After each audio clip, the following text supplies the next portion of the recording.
Hello, everyone. Welcome to another episode of Malt, Magic and More. This time is a little bit different. I am Simao. I'm going to be your dungeon master for the evening, as Matt is having a well-deserved rest. So a couple of things before we jump in.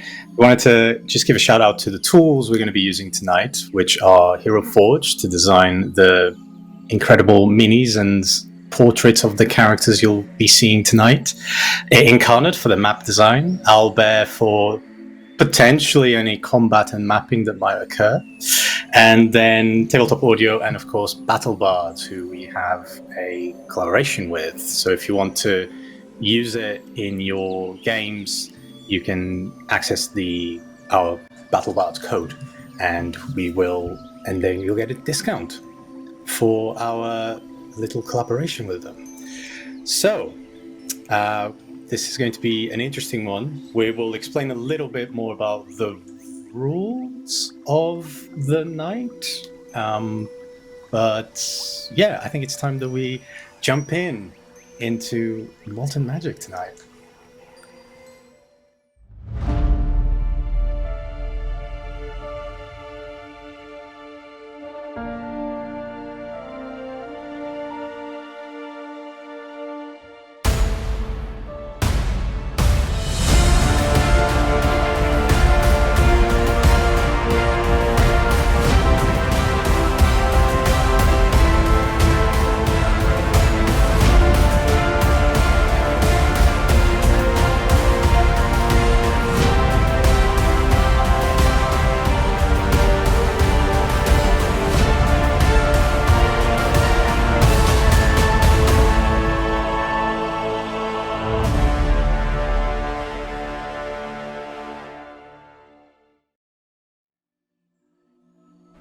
I'm giddy. Hello. Yeah, it's an interesting one tonight. It's just the three of us. It's just the children are left to trash the house tonight. So yeah. The funniest thing is that Matt's probably watching us. Yeah, Matt's probably watching us right now, and so sorry, Matt. Just face palming for the next 3 hours. Yeah, absolutely. Well, let's do a little bit of a round just for you guys to introduce yourselves, and maybe just very briefly, just like name. I know it's on screen, but just name and who you're going to be playing for tonight. Okay, so I am playing Mutt, a member of the long-forgotten Ball Rider clan, and I am a Goblin Barbarian for this evening. And that's as classy as I'll sound for the rest of the evening. So I'm going to go downhill from here. Absolutely. Expect nothing less.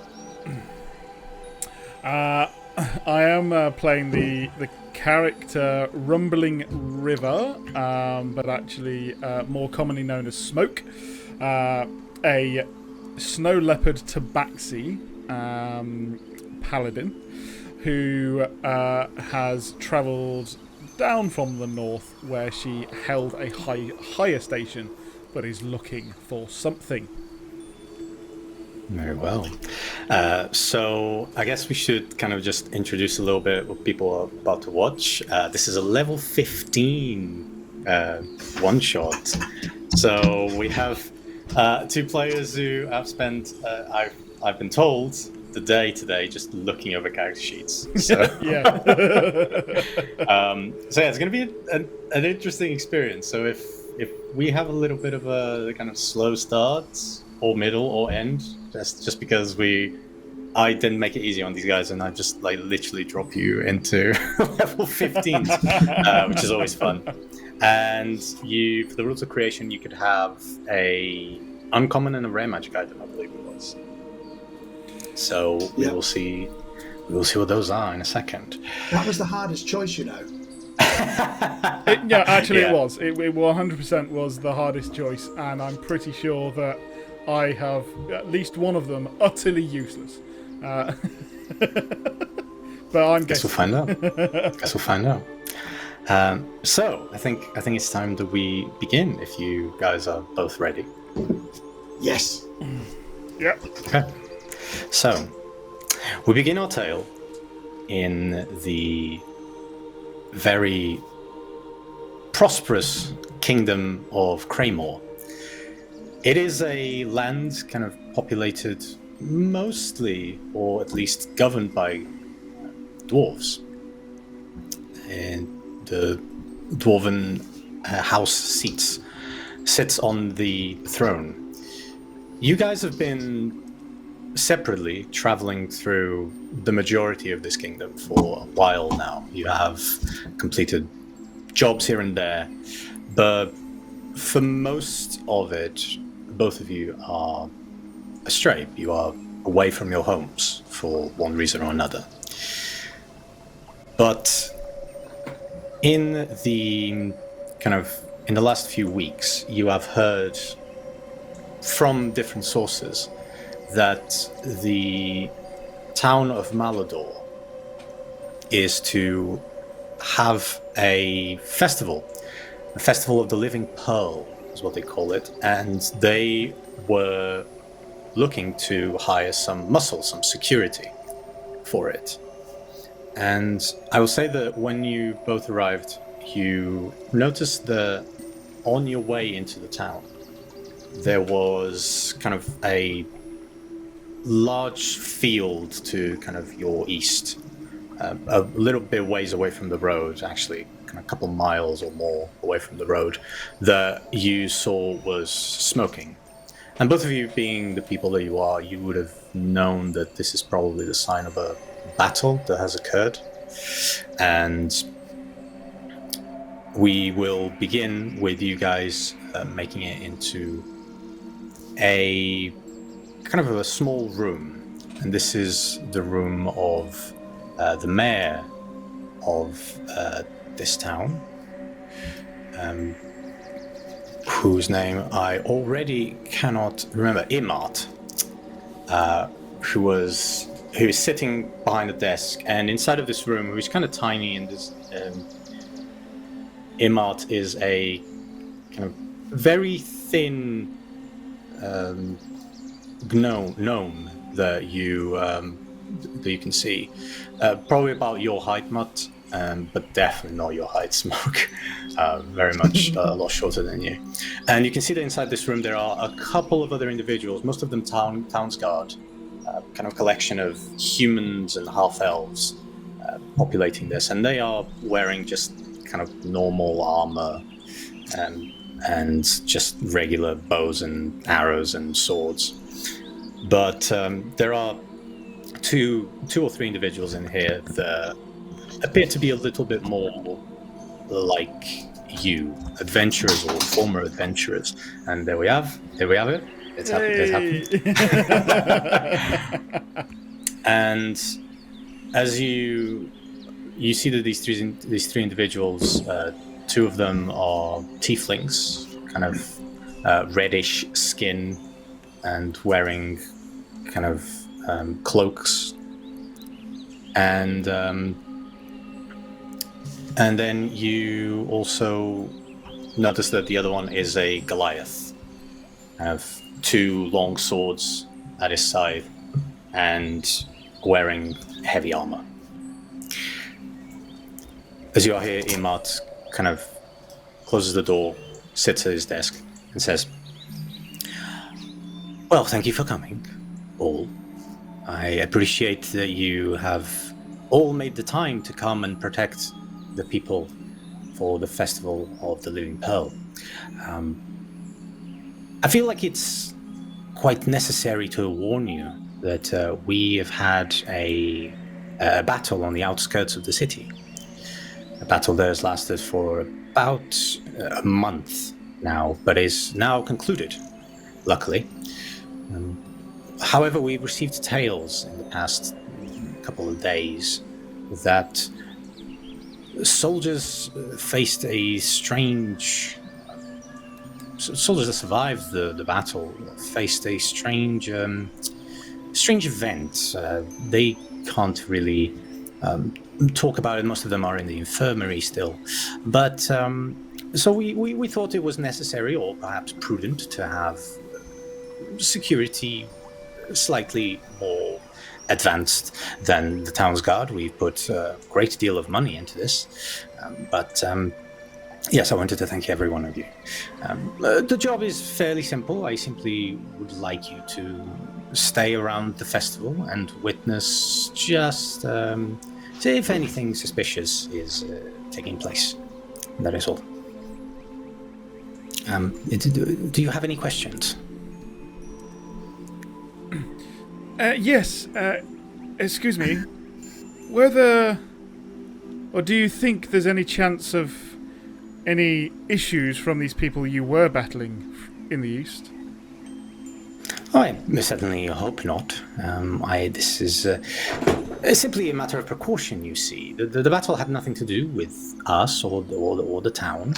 It was simply a little bit close, and we didn't want to postpone the festival because it felt that the people needed it after having had soldiers come in and most of our resources put towards the war. We just thought that it would be good to lift the spirits, so we carried on with the festival. You pay me enough, I'll take them all on. Don't worry about him. I earned him once. I don't care.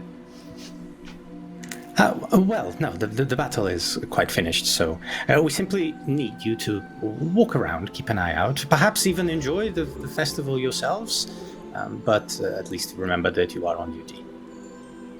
Can we kill troublemakers? I would prefer if they would go through a fair trial. As would My axe is a I. fair trial. Well, not quite. This is going to be shit. Well, you don't have to come along.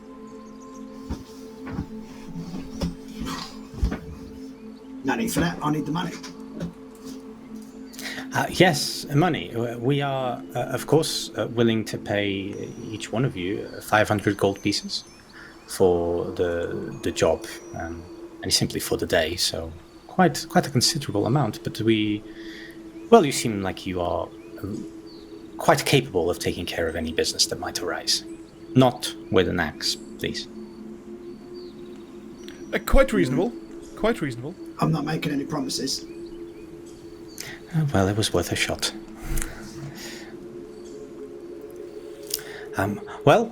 With that, he kind of hands you 2 pieces of paper, which you would recognize as being some form of contract.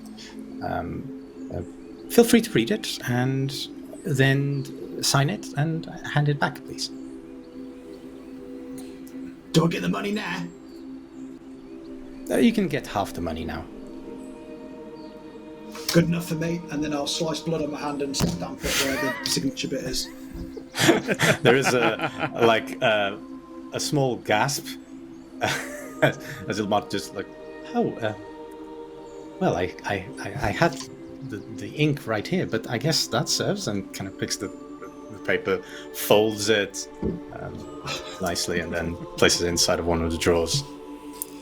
Smoke will lay it down on the desk, grab the quill, write, and give it over. I hope this will suffice. I believe so, yes.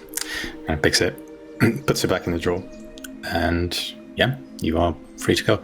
Now, please, go enjoy the festival and report back any troublemakers that might arise. Now, the 2 of you kind of turns to the 2 tieflings and kind of ushers them to take your place as you get up and start to leave.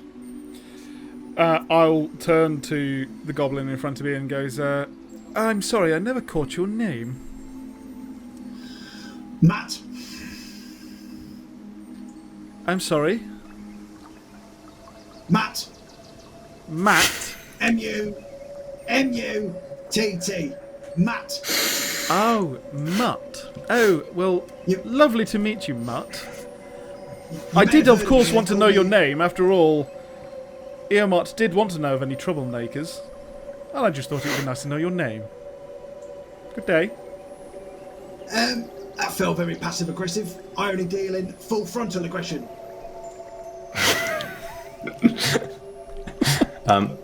At this point, I think it's quite good. At this point, it's quite good. If we, yeah, it did. Brilliant. If you could please just describe a little bit of what your characters look like, just for us to know. Let's start with Mutt. So he's actually quite tall for a goblin. He's 3.5 feet. But what you'll notice, he's actually quite a really stocky, well-built hench goblin. Think Danny DeVito if he was a bodybuilder. Right? He's got leather, hide, clothing, loincloth, cloak, furs, very simple attire. Apart from, you notice he's got what seems to be very ornate boots, which don't seem to match the rest of his outfit. And they don't seem to match, but we'll find out why later. He carries a great axe, a javelin on his back, and 2 axes at his side. But what you notice about these, they're all stained with blood. Sharp as sharp as you like, but they're all stained with old blood from previous encounters. And they appear to be made out of animal bone, so the hilt and the handles are all made from bone. And he's got what looks like tribal tattoos and markings over his head and down his arms, and piercings in his face, nose, ears. And he's generally a really approachable bloke.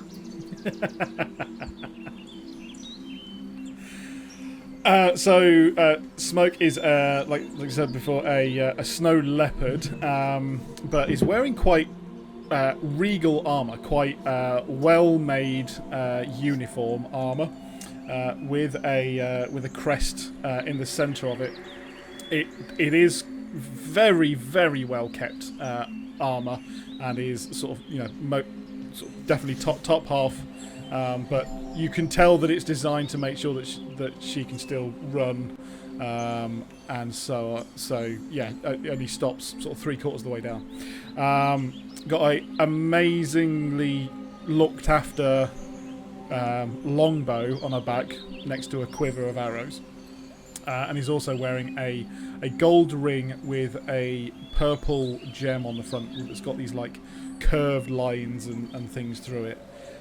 She doesn't carry much other than just a leather satchel with her. Doesn't have a huge amount with her, but yeah, just looks like she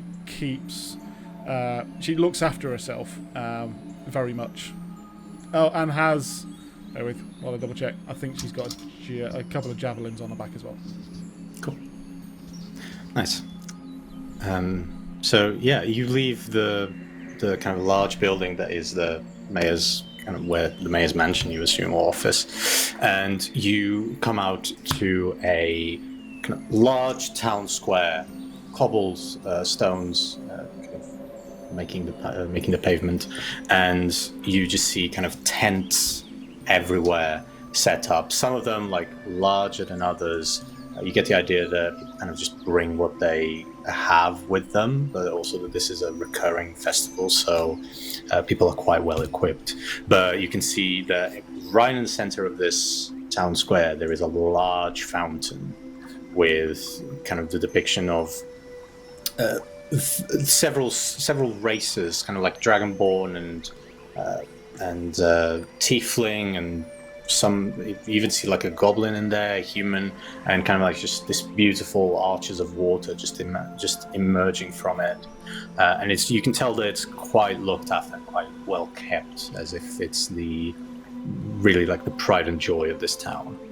And across the tents, the several that you see to begin with, you see that kind of beautiful kind of silk clothes are being displayed, and in the others you immediately are kind of attacked almost by smells of not raw, but like cooked meat and cold meats, and everything is just kind of really smelling delicious.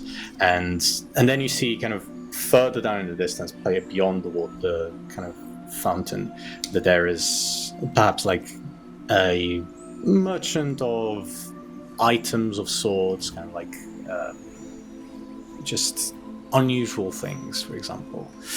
And you see now the people just walking in and out. There's conversations happening, laughter, and some music. You see a couple of bards and jugglers across the village just making entertainment, and it's quite lively, and it's really kind of beautiful.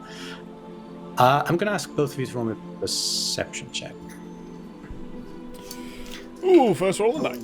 There's me perception. There it is. New stat, 2d. Ooh, an 12. 8 and 12. Too low, I can't see anything. Everyone's too tall. Yeah, Mutt, you are like a little bit distracted. You're not really used to having so many people in one place. And the smoke, you kind of looking around, there is a strange scent that you catch, but you're not quite sure what it is. But it's something that kind of comes from like underneath this lovely smell of the meats that are being cooked. So it's an unusual smell coming from, or just being sort of it's not as powerful as it's just pervading. Yeah, just kind of somewhere, just like underlining. There's just something there, but you're not sure what it is.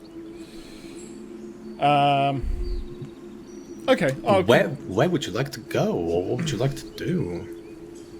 Are there any? Is there like a tower, clock tower, or anything? Any high building that I might be able to go to? Also, are there any what look like guards of the actual area? So we know that we're mercenaries paid here. Are there also any guards or anything that we can see? Yeah, there are a couple of guards in the perimeter. You get the sense that for each street that kind of leaves the town square, there's about 1 or 2 guards covering each entrance. You get the sense that this is a town that is not that well equipped, which might be one of the reasons why they hired you guys. But in terms of buildings, there's no like tower. I suppose that the highest point would be either top of one of the tents, or if you go atop the fountain, because the fountain's quite big. Fountain's about like 10 or 12 feet tall. Okay, yeah. I mean, Smoke would feel that a little bit conspicuous standing on top of that. So I would say, yeah, he's just gonna try and walk through the crowds then. Great. Keep an eye out. Nice. And Mutt, what are you doing? What races of people do I see walking around me? The majority of individuals that you see are human, half-elf. You see a couple of dragonborns, a couple of tieflings as well, and a big portion of dwarves and gnomes. But it seems to be fairly multicultural town. Am I stuck with you then? Oh well, if you must. We might as well earn our coin easily tonight. Just so you know, I killed a Tabaxi with a spoon once. I find that very unlikely. I fucking hate people. I can tell. On, and I'm pretty sure that all of them hate you. Look, we're supposed to be working together. Don't make me take you on as well. Yeah, very well, very well.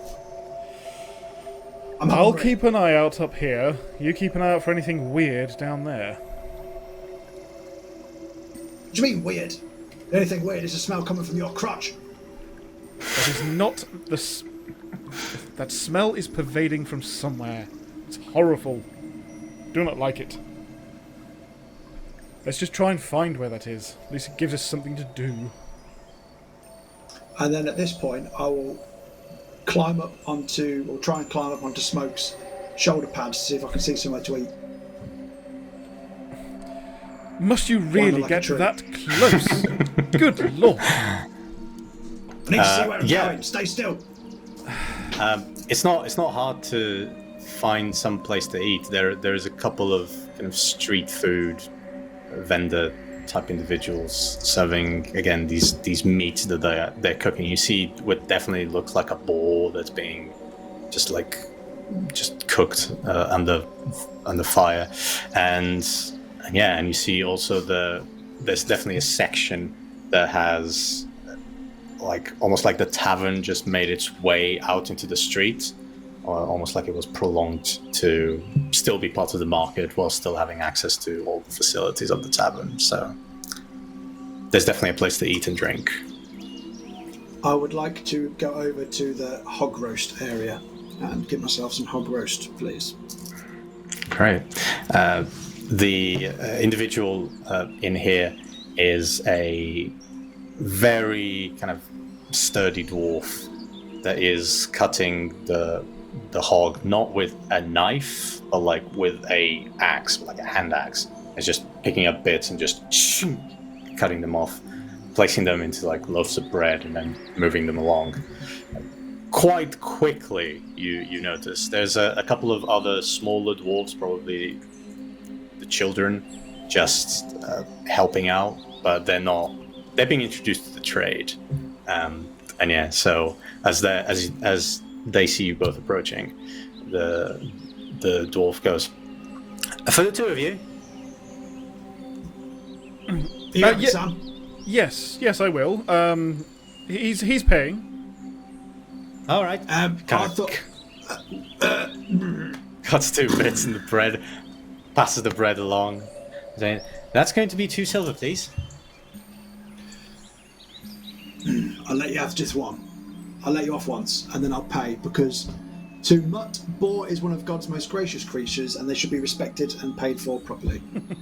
Hence, to him, very well. Sacred, now move along. yes. There's more customers. Move along. See, we're getting on swell friends already. I'll chuck your bulb sandwich at you. With the sandwich, I would like to then go and speak to the guards or someone who looks like they're in a formal attire. One of the town's guards is kind of placed on duty, and kind of as they see you approaching, they kind of go suddenly very rigid, almost like they kind of know who you are, and they're just trying to look impressive. And it's this human, it's like this human, probably like late teens, early 20s, with armor that is, it definitely looks too big for him. But he's like, hello, on duty. Yes, I was wondering whether you might be able to tell us a little more about the battle that went on outside. Only finished a few days ago, was that right? Yes. I mean, we're here to guard, so we might as well know a little more information. Oh, roll me a persuasion check. Mutt is just eating a sandwich, but I won't actually do the sloppy chops noise down the microphone. That'll be a dirty 20. Hey, look at you. I just looked at my persuasion and was like, hello, what? Paladins. Kind of just, he kind of relaxes a little bit, and he goes, well, yes, it was a battle between the kingdom and the empire. I believe it was simply a battle to measure forces. The war is still raging, of course, but it was a battle occurring. I don't really know. I didn't participate, but I heard that the soldiers that came back, they were quite frightened, but not of the event of the battle, but something else. Most of them were just catatonic and didn't really speak. Others spoke strange tales that no one could really understand. But yes, I mean the smoke, you can still see it. That's it. That's all I know, unfortunately. Just out of interest, which empire is it? Oh, the SA Empire. The SA? Of course. Yes. To the south. Well, they are quite frightening, but of course not for someone like you. The two of you look quite powerful, quite ready for war. Well, thank you. Have a lovely evening, gentlemen, and might I suggest, maybe a little hotter, but wear an extra shirt and tighten up the leathers. It'll help you with your body armor. Good evening. Oh. And looks around to a place to go. What's your passive perception, both of you? Mine is 14. Oh, same. 14. Both of you notice this. As you kind of turn from the individual you're talking to, you notice just for a brief second that next to the fountain, there was someone kind of looking towards your direction, and then as you turn, just disappear from behind it. Did you see that? Yes. Did you get a bead on the fellow? What's that mean? Did you see him? Oh, yeah, briefly, and then he would go. Well, let's go see if we can find him. I'll start moving towards I'll go first. And then I'll just start running towards the fountain. Great. You're running, kind of going through people's legs. Smoke, you have a much harder time to get through, as you are kind of have to actually like pull people apart. But you then eventually just see Mutt kind of climbing to the first level of like the fountain and looking around. Mutt, roll me a perception check. It's like this one's better than the last one. 16.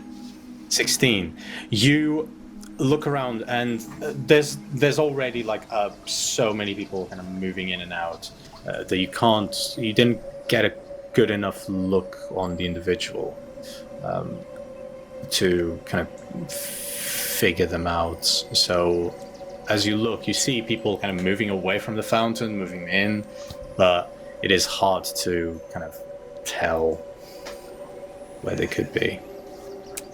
DM, I suppose that I didn't get a long enough look to try and know well enough an object they were wearing. Not really, not specifically. Not enough for what I assume is the spell you're thinking of, or the ability you're thinking of. Cool. You had that in the bud, didn't you? I knew it was. I was like, "There's no way I'm going to be able to do this," but fuck it, I'm going to give it a whirl. Don't ask me, don't get it. Yeah, absolutely. I'm standing below the fountain and be like, "What do you see?" Nothing. I lost them. I continue to walk around the fountain to see if I see anything. You kind of look over, and there's not really much other than just people coming in and out. So you don't notice anyone that looks like the individual you might be looking at. There is, however, you look kind of like at what appears to be sort of the edge of the kind of the festival, the market. There is a tent, kind of like a circus tent, so it doesn't have the sides. It's just the kind of the top, and there's all sorts of like light and sound coming from it. There's another tent right next to it, which like music is all coming over. It seems to be kind of like the entertainment area sort of thing. But other than that, you don't really kind of catch anyone. People are kind of looking at the two of you every now and then. You get the sense that most people know most people in here, and when two individuals like you, who are very much out, appear, they kind of have that, don't really know how to interact with you kind of thing. Just out of interest, do we see the Goliath or the two tieflings? Roll me a perception check on that. 18. You look and try to find them. They don't appear to be here. Mutt, you don't see that Goliath or those tieflings around, do you? Seems odd that we seem to be the only two patrolling at the moment. I think I'm the only one taking this seriously. I'll have a look for them as well. Go for it. With a natural 20 for a 24. Natural 20, yeah. You look kind of around, have a little peek at the streets, look on top of the tents and small houses that are placed in here. They're nowhere to be found. No. Nowhere to be seen. I'm not in their share of the money. They're fucking useless. Yes. Why do I think that we're actually going to have to earn our money tonight? Oh well, that's all That's we're the here reason for. I'm here. The money's just a bonus. That really doesn't shock me, Matt. Never mind. I'll tell you what. Shall we go and see if there's any weirdness going on near the music tent? And I'll jump back on your shoulders and go, Tally-ho! Do that once more, and I will hit you. That's what I'm hoping. Oh dear. As you approach the kind of the music tent, and you see to the left, as you are kind of just looking over, there is a concert being held by what appears to be a band made out of a elf, tiefling, and kind of like a kenku sort of creature, this bird. And then, yeah, they're just playing like beautiful music to just over there. People seem to really be enjoying it and drinking their mead and beer. And then to your right, as you approach the tent with kind of the sounds and lights, you see a human wearing a kind of very long kind of mantle, a turban on his head, and he seems to be speaking in a whisper to everyone, who seems to be very enthralled with the tales that are being displayed by him. And every now and then he kind of just opens his hand and a little bit of flame appears that he kind of like chucks in the air and then starts juggling. Both of you probably have seen this sort of thing before. It seems to be definitely some sort of magic, but he seems to be using this low-level magic to kind of make people enthralled with the story that he's telling. And most of the people that are in this tent you see are younger people, so he seems to be kind of just telling a story to children. No one obvious in here as to who we saw near the fountain. No, not really. Doesn't appear to be anyone. And as you kind of look around trying to see if anyone's looking at you, there's no one really paying attention, not out of the who are you kind of thing.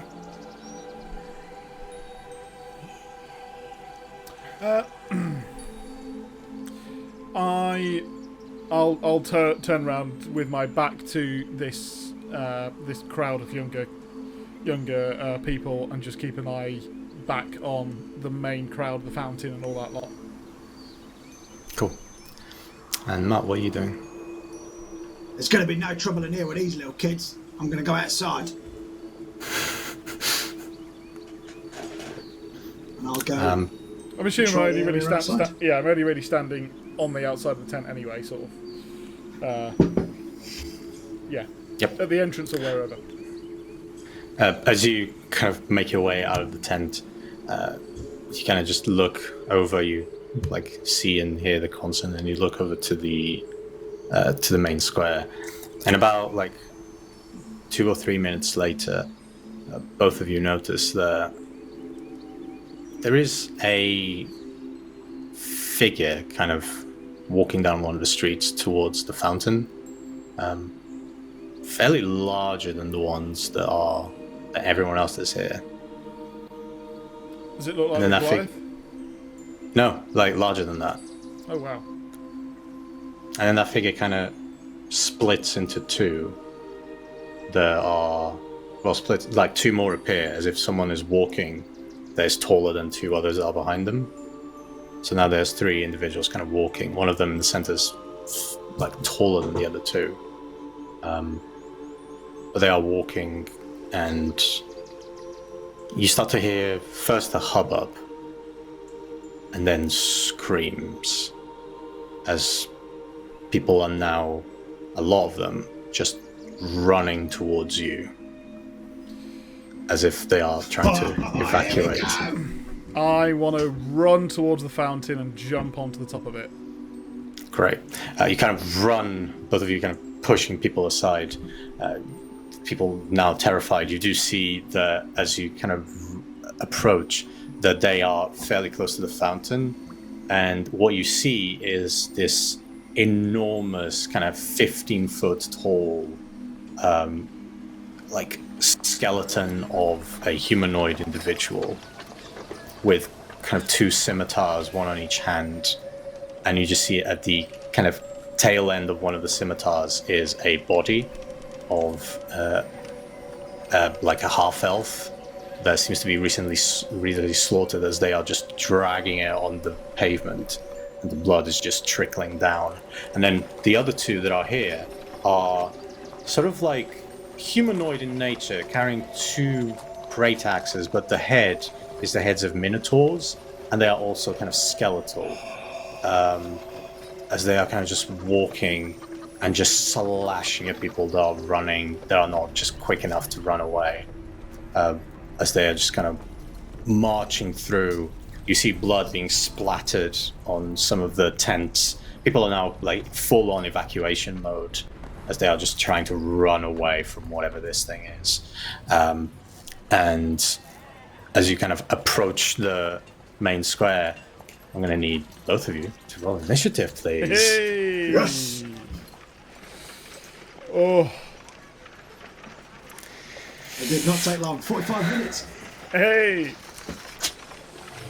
Hey, Oh, yeah. 17 for Mutt. And Smoke. Oh, 23. Hey, look at you. Great. 23. God, it's nice having a high plus bonus to initiative. Damn! Ain't it good? So, we should now be ready for, if I can figure out how to do that,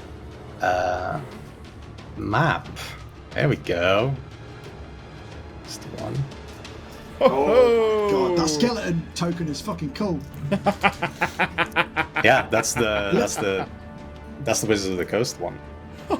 It's like an Iron Maiden album cover. Very cool. Very cool. Right, so as we begin here, I believe Smoke, you're up first. So yeah, you arrive kind of at the place, at the town square. Some of the blood you see is now trickling into the water as well, just kind of spreading and making the water slightly redder. And yeah, you just arrive, and what do? You're the first one to react as people are just running away. The first thing I do is read my character sheet. Hey, there you go. Yeah, hang on a minute. Right, there is something. The reason I'm looking is, yeah, that's it. I've got feline agility. So when I move, I can double my speed until the end of my turn. Yes. I can only use it once, though, I think. You can use it. You can like run that, but in order to use it again, you have to have a turn where you don't move at all. Oh right, this. Oh okay. You can't use this until you move 0 feet on your next turns, on one of your next turns. Oh, right. Lovely. Awesome. Right. Yeah, I'm going to do that because I would like to run up to the top of that fountain, which I assume is going to take a little more than, again. So I've got 30 foot of movement, so 5, 10, 15, 20, 25, 30, and then I'd need my double to do that again to get up here. Yeah, absolutely. Is that okay? Yeah, because you've got climbing speed as well, so you can make it right to the top of the fountain. No problem. Yeah, I have a climbing speed of 20 feet. The fountain's 12 feet, so yep. So yeah, you're good. Yeah, I assume I still need my feline agility to increase it from 30. Yeah. So yeah, I've got up to there. That has not used an action. No, it hasn't. Nope, that's just the thing. So yeah, as I'm out there, I will get my longbow out and I will fire. Go for it. I hope. Let's see what happens here.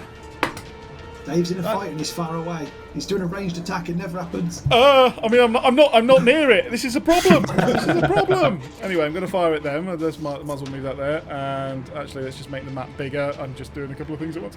Right, that was 19 to hit. 1-9. Who are you targeting? Oh, sorry, giant skeleton. Giant skeleton. 19 is going to hit. Awesome. So that is... I should have got all my dice out ready, but I didn't because I'm a douche. So that is 9 points of... What is that? Piercing damage. 9 points of and I'd piercing also damage. just like to point out that when I damage a creature using this longbow, the target cannot regain hit points until the start of my next turn. That's useful to know. I like that. Yeah, Useful to know. Pretty good. Yeah, so you kind of... Mutt, you just see smoke kind of rush up this fountain, moving a lot quicker than you've seen her in the brief time that you've met her. And then as she arrives at the top, just takes the bow, shoots an arrow, just impacts this skeleton. Does a little bit of damage, but the skeleton just keeps moving forward. Second hits 29. That hits. And, oh dear, that is, full damage. 13 points of damage. 13 points of damage. Yeah, the two arrows just kind of impact both shoulders, and the skeleton kind of raises the scimitar towards you. And as I'm... Yeah, no, that's cool. I will use my bonus action, because I'm a douche, to then actually then cast Branding Smite for my next round. Right. Okay, so you're concentrating on that. Yeah. No worries. Great. Cool. So, is that your turn? Yeah, I think that's everything. Cool. Great. Now we're down to Mutt. Oh, I'm sorry, and I forgot that I needed to say what level it is, so I'll do it at 4th level, because we only live once. Fucking hell. Straight in. Go for it. This is the hors d'oeuvres, Dave. The main event. Right. So, in true Hulk fashion, the secret is Mutt is always angry. So you'll see a sadistic smile come across his face, and a little as he enters into his rage. Nice. Oh, that was fun to say. And then I've got instinctive pounce, which means as part of my bonus action to take my rage, I can move up to half my speed. So does that mean I've got half my speed and my full speed? Yeah, I believe so. So I've got 60 feet, so he'll just go, "For glory!" And he'll run right up to this giant skeleton. Nice. And he is going to swing at his calves, shins, knees, whatever he can reach, with his great axe. Two-handed. This would probably be an ankle kind of situation here. Alright, I'm going to try and chop his feet off. His feet are Go for it. With a 25 to hit. Does hit. So while I'm in a rage, I get my +3, so I'll have to add that to my 1d12 plus 4, wouldn't I? So it's 1d12 plus 7. Yep. As the pain Matt goes through every week. I've also just realised I need to get... So add another 3 to that. So that's 18 damage. 18 points of slashing. Alright. Yep. Slashing damage, and then I will attack again. Oh, I get to attack twice. This is unheard of. So then, like a lumberjack trying to chop down a tree, I'm just hacking at this bloke's ankle with a 27 to hit. It's going to hit. And another 18 points of slashing damage. Ooh, nice. Yeah, just chopping at the legs of this this skeleton, who appears to be a little bit worse for wear right now. Definitely a couple of cracks. That is one hell of a top-heavy goblin. I love it. Anything else on your turn? That was your action and your bonus action. Is there anything else you have? And your movement, yeah. So that's it. That's me done that. Great. So we are down I'm about to to get drop kicked halfway across town.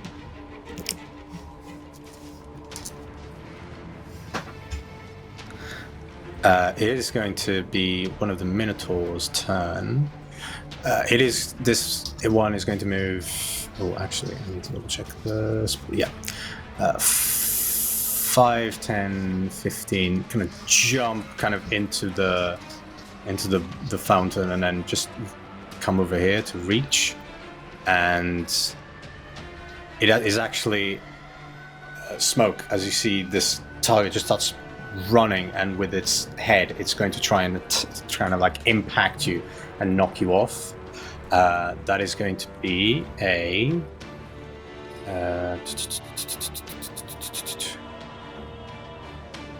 19 to hit. Yeah, that hits. Right, so you're going to take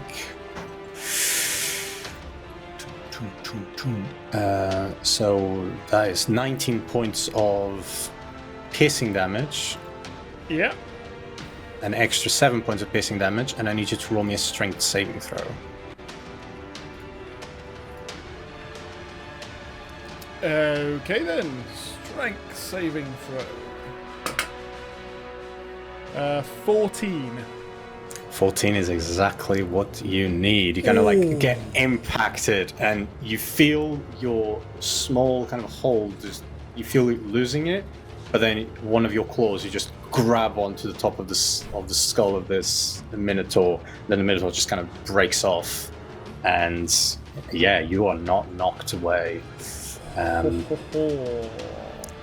It is now the second Minotaur's turn, who's going to try and do the same, but to Mutt. So that's going to be 5, 10, 15, 20, and it's going to impact you. That is going to be a 24 to hit. Yeah, that'll definitely hit. It's going to be 14 points of piercing damage with an extra 7, so 21 points of piercing damage reduced to 11 because you're raging. Right. And then you just make me a strength saving throw. I get to add +3 to that as well. Boom. So that is 28. Yeah, no, like it impacts you and you hear something crack, but it's nothing on you. It's just that with the force of the impact on you, you didn't move, but something definitely cracked in the skull of this Minotaur as it just impacted an unmoving object. And as a reaction, I will use retaliation to then do a melee attack against this creature. Nice. Go for it. With a 21 to hit. It does hit. And 11 slashing damage. 11 slashing damage, very nice. Right. And I also need smoke. I need you to make me a concentration check. Yes. Correct. I remembered. You're not used to that, Dave? I am not. Yeah. That is 15. 15. I believe that makes. Don't I need to make 2, or was that all in one? It was just one. It was just one attack. Yeah. So that was how much damage was that? I'm just looking at that. That was 20. 26. It was 26, so it was 13. Yeah. So. Oh, just all right. Oh. Yeah. Still concentrating. I need to put that down to. What am I down to? 95. So now it's the giant skeleton's turn. Who's seeing you trying to chop its leg off, Mutt. It's going to bring one of the scimitars up, which is like huge. And as it kind of brings the scimitar up, there's a body that flies over the tents as it kind of just slings it off. As it's going to bring one of them down on you. That is going to be a 22 to hit. Yep. For 22 points of slashing damage reduced to 11 because you're raging. He's going to bring his second scimitar down. That is a 16 to hit. Which is my armor class. Still hits you. That is not what I want. You know. I know. And 17 points of slashing damage reduced to 9 because you're raging. And then finally it's going to try and bring the two scimitars at the same time to slash at you. And that is a 14 to hit. No! Whee! So you jump over the top after receiving those two slashes. You just jump on top and the scimitars just go under you. And the skeleton looks unpleased. Great. So we are now at the top of the round again. Smoke, up to you. What's the whole thing about ranged weapons and disadvantage? Can I still fire at giant skeleton even though there's someone in range with me? How does that work? No, you'd have to move away a little bit or shoot another target.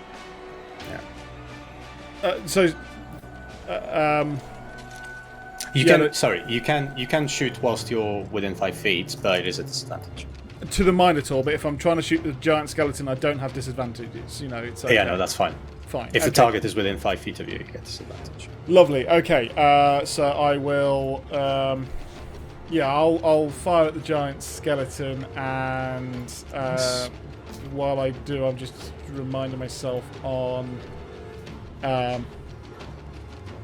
So it's just the next time that I hit. This is.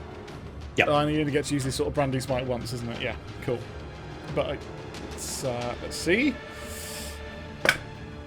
Oh, it's a natural 1. Oh, yeah. You kind of bring your arrow and you shoot it, but almost with trying to get your feet back up, you shoot and the arrow just goes wide. Try again. Yeah. That's better. 25 to hit. Yeah, that's gonna hit. Whew. Right. Roll all this damage. So first I'll do the piercing. So the piercing damage is 10 points of piercing. 10 points. And then... Ooh, there's some nice numbers. 18 points of... What on earth damage is this? It is radiant damage. Radiant damage, nice. And there is now a dim light shining off it. Or around it. Just so that it can't become invisible. Nice. You kind of shoot the first one that actually goes wide, and then the second one you actually impact it on the spine, and then it just shoots this ray through within the skeleton itself, and it's now just pulsing through. Anything else on your turn? 2 attacks. Still have a bonus action if you want. I do have a bonus action. Let's just read through my bonus action, see if there's anything that'd be awesome to do.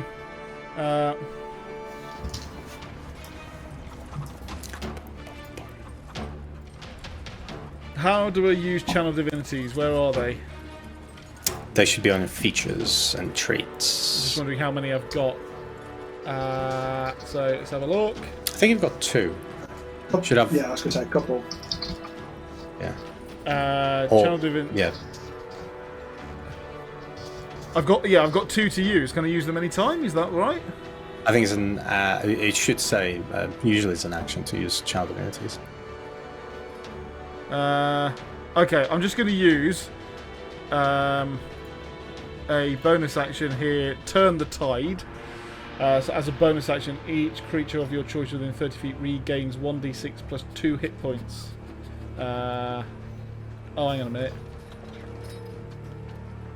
No, I'm not going to do that. There's no point because, Mutt doesn't follow the criteria for that. So, what's Harness Divine Power? Can I do something clever there? Bonus action to regain a spell slot. And I can't do that one. So I'm just going to use a really random one. Just going to want to use it, and that is the Champion Challenge on Giant Skeleton. So it must roll a Wisdom saving throw. And if it fails, it can't move more than 30 feet away from me. Cool. Wisdom saving throw. It's Yep. going to go great. 9. Fails. So, what does it do? It's fine. It's compelled to basically challenge me, not directly. It's just it can't now willingly move 30 feet further away from me. Gotcha. And smoke, says these sort of weird, mutteral words. Don't quite understand them, but you see they have power. And then afterwards, she just says, "You will fight us and leave everyone else alone." Cool. And you see that the skeleton was kind of looking to slash at like the final remnants of people that are here, but then its head just turns towards you, and the people run away safely. Woo. Cool. Fucking no idea if I Mutt. can do that again. Double check. Mutt, it's up to you now. So, those suspiciously ornate boots that I teased earlier? Mm-hmm. Well, what you'll notice is little wings come out of those, and I will fly 15 feet up to the face of this creature. 15 feet up. Yeah, that's cool. That's how tall it is, isn't it? Yep. Because my flying speed And is you're- basically my walking speed now. You're within. You're still within range of the Minotaur skeleton, so it don't take an attack of opportunity. Nice. I didn't even think of that, but Mutt don't give a shit. So, come up face to face with it, spit in its eye hole, and swing at it with my axe. Two-handed. Great, go for it. With a 19 to hit. A 19 is gonna hit. Yes. Nice. Also, don't And forget. that is- Don't forget you have reckless as a barbarian. I did forget, so I'll do that next time. So that's 14 slashing damage. 14, nice. Yeah, you kind of completely like tear off the jaw of this creature. It's now just like drops on the floor, which it definitely seems pretty hurt. And then I'll go again, and then try and come on top of its head like that Go for it. with a 18 to hit. An 18 is gonna hit. With 16 slashing damage. Nice. As you bring the axe down, actually, like you're expecting it to be a resistance and for your axe to stop, but it doesn't, and it just carries on. It kind of like slashes the entire skull and then actually slashes some of the spine, as then the skull just splits in two, drops to the floor, and the creature is now dead. Hey. You are flying. So let's take it off the map. Great. Anything else on your turn? I thought you were putting a red bar on it then, because it was like, and it's going to come back. I'm like, fuck it. No. No, it's dead. Dead. And that's me. I will stay in the air for now, 15 feet in the air. Great. The first Minotaur is going to try to strike you, Smoke, with a great axe. Yeah. That's going to be a 22 to hit That hits. for 20 points of slashing damage. 20 points. Yeah. Lovely. Concentration check? No, I don't need to, because I'm going Creature's to dead. Yep. Yeah. Right, and then the second one is going to try and attack you, Mutt, with a 10 to hit. No. So, just confused by you flying, just swings wide. And we are down on Smoke now, again. Awesome. So, both of these look pretty untouched. Yeah, pretty much.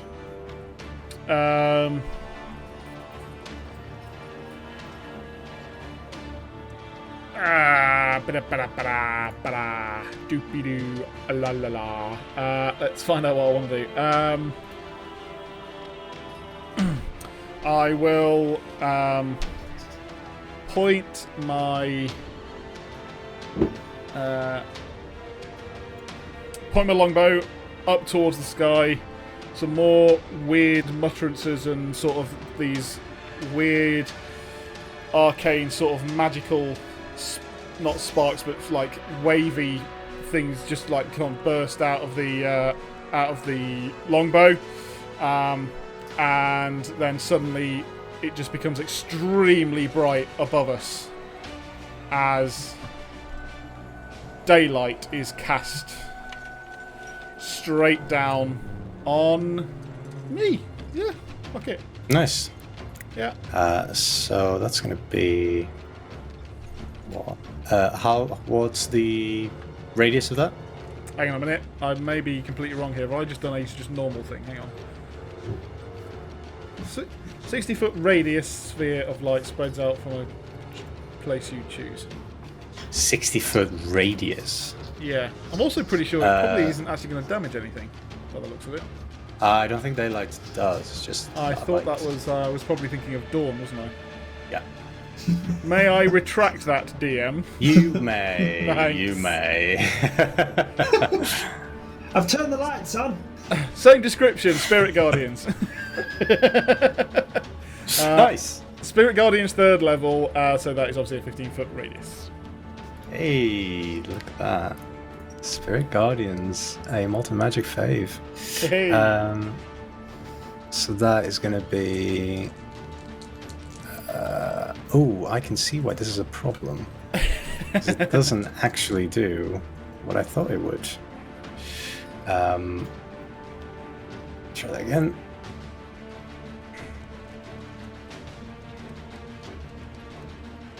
Nope. Hey. I'll get there, I'll roll while we're doing it. Oh no, I don't need to roll because it's on their turn. Is that right? It is on their turn, yes. Cool, 50-foot okay. radius, there we go. Nice. Luckily, the DM is an expert in Spirit Guardian. Yeah. No. So, knowing that because it follows me anyway, I'll jump down. If I jump. Sorry if it's a poor late to move, but I will jump down and move myself to there, which hopefully means I'm still technically in melee with the other skeleton. Yes, it would mean that actually, yeah. Yeah, fingers crossed. And then that'll be my action. And yeah, I found out I only have one channel divinity, so that'll be my go. Great. Mutt, it is your go. So as I'm hovering above the Minotaur next to me, I will look down at it and then essentially just drop and try and cleave it as I'm dropping. Nice. Recklessly, because that's a reckless move, isn't it? Hey, you said it before you rolled. Look at that. Roll with advantage, please.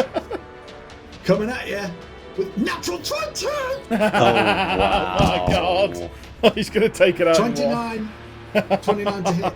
And when I get a critical, I've got a... You got brutal critical, don't you? I've got brutal critical. Oh my god. So I get to roll 2 additional damage weapon dice on top of the 2d12. Go on, one shot this one. Come on. So this is crit damage. This is 2d12 plus the 3, so 22 slashing damage. So I get to do that again. So 22 plus 18. 15. 40 points of slashing damage. Plus 15, no. The rage damage only counts once. Oh, sorry. So Take 3 it off was that then. 37. 37 points of damage. Nice. Yeah, you kind of go down as you're flying and you just bring the axe down. Completely, like, it gets stuck on, it kind of pierces through the first bit of the jaw, then gets stuck on the lower jaw, and then you just rip it as you're bringing it down. The creature's still up, but it's very much, like, not looking like it's going to withstand something like that again. And luckily, that was my first attack. Yeah, there was. So I will attack it again. With advantage as well, because it's still reckless. Is it? Okay. 26 to hit was the best I got. Yeah, reckless will do for your whole turn. 26 is going to hit, so roll damage. With 19 slashing damage.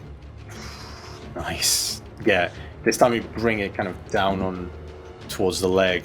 You have a pretty good hit, but you get the feeling that you got slightly distracted by what does your spirit guardians look like, Smoke?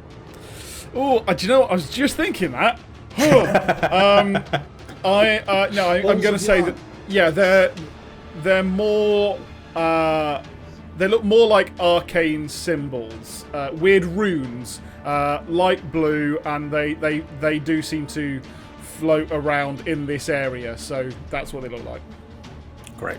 Yeah, you get distracted by these runes that suddenly are in front of you, but you do get a good hit in, and the creature seems to be wobbling definitely. Great. Is that your turn, Mutt? Yes. Great. It's going to be the first Minotaur. Wisdom saving throw? I just realized I've been putting damage on the wrong one. Well, we'll just go with it. Wisdom saving throw on the first one. That is going to be a... I'm not used to that being said to me. It's going to be a 6. That'll be a fail. That is 14 points of radiant damage. 14 points of radiant damage. Yeah, it has these runes just kind of stuck on the kind of skeletal nature of this creature and just stop burning through slightly. Bright lights in the shape of like the runes suddenly like burst out and everything. Yeah. It is, however, going to try and attack you. Yeah, you with the great axe, Smoke. Yep. Was this the one nearest me, so to speak? Yeah. Yes, indeed. There's going to be an 8 to hit, I believe. That'll be a no. Yeah, the great axe comes through, but with the effect of the burning, just gets confused and goes wide on you. Second one, however, is going to try and attack Mutt with advantage, because... With advantage? Yes. So that's going to be a 21. Yeah. For 21 points of slashing damage reduced to 11. Yep. Because you are raging. And we are down up to the top again. Smoke. Sorry, this one needs to do a wisdom saving throw as well. Oh, yes, sorry. Yeah, I forgot that. It's all good. That was a 2. not very wise. 15. 15. 15 points. So yeah, so that attack actually would not have happened because the creature just, as it's about to strike at you, you just see the bones kind of start to burn and disappear as they are just becoming singed and embers. So this one is also dead. So goodbye. Mutt, is your go now. Only one left. So I will fly towards it because I don't have to try and climb over the fountain. So what's the first lip of the fountain to get over into the water bit? Is it 5 foot? Yeah, it's about 5 feet, yeah.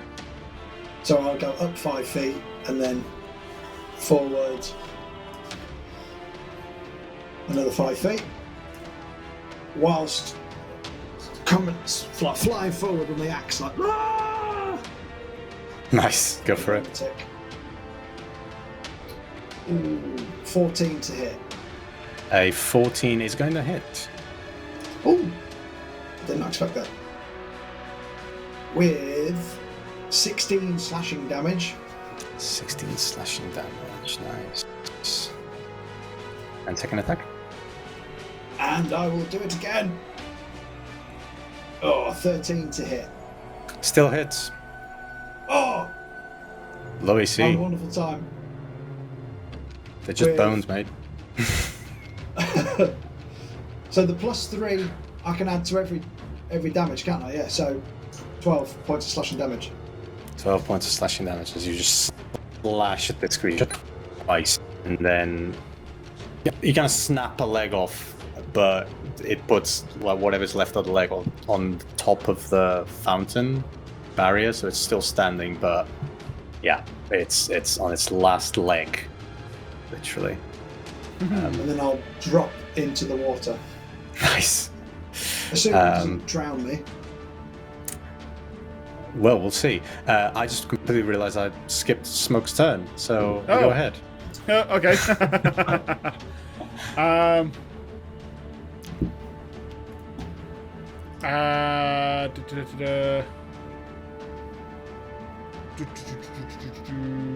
What am I going to do? Yeah, okay, I'm just going to use... actually, I better not, because I'm probably burning through them quite quickly and I don't need to do that. I will take... I'm going to take one step... But no, it's just going to be a disadvantage if I fire, is that right? Yeah. Okay, I'm just going to fire at disadvantage, actually. I believe with your cluster hit, you cannot miss these creatures. Oh, nice. Yeah, so 15 to hit. Yeah, that hits. Okay. So that'll be one of them. AC of 12. AC of 12. AC of 12, yeah, I have a plus 12. That is 13 points of piercing damage. Nice. As you kind of bring your bow, turning around to the creature, you just shoot your arrow. Kind of impacts the spine, and you feel it starting to come apart, but it's still somehow holding together. Grab another arrow and do the same again. Go for it. Wow, 2 2s. But anyway, still 14. 14 still hits. So yeah, and then it is 12 points of piercing damage. 12 points of piercing damage. Yep. You then shoot the second arrow that impacts the same point where the first one just hit, and the creature just starts to fall.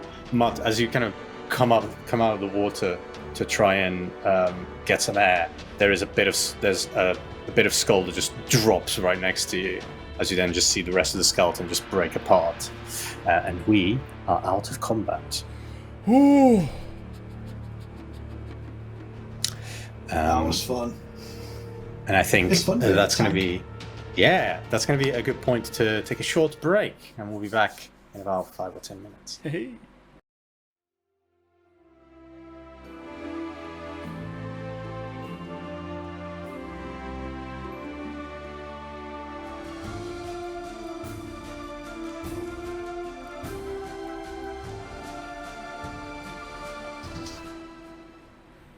Hello. Oh, Oh dear. We are back. We are. So, I forgot to mention when we started that we are still running the NPC competition. So once we reach 50 followers here on Twitch, you will pick one of our followers to then talk to Matt, our Dungeon Master Extraordinaire, and create an NPC for the Malt and Magic campaign. So if you want to have a little bit of you in the campaign, make sure to follow us and tell everyone else to follow us, and maybe you'll be the character that gets to kill the Wardens of the Vale. Who knows? oh, let's not overpromise now. I was going to say, yeah. Hang on a minute, hang on. But yeah, no, we'd be very, very, very much looking forward to seeing an NPC, from the viewers. It'd be great fun. Indeed. As a peek behind the Indeed. curtain, we got a WhatsApp from Matt saying, "You didn't mention a competition!" Yeah, immediately, 5 minutes into the stream. He is our Lord and love Master that. even when he's not here. Indeed. Right. So, let's come back to the aftermath of the fight You are standing atop the kind of crumbling skeletons. The shouting is still occurring. People are still running away. But you now are you're just faced with this pile of bones and weapons, really. Right in here. Both of you roll me an investigation check. Yeah, okay. Ooh. Investigation. Yes. Natural 20 on the grog dice. Oh, 26. Lovely. 26. Yeah. I I technically have advantage, but I don't even apparently need it. Not going to be better, is it? Smoke, as Mutt is still kind of like breathing in and out and probably just kicking one of the skeletons up, you notice that one of the great axes of these creatures is slightly kind of the metal on the blades is slightly brighter than the others that are here.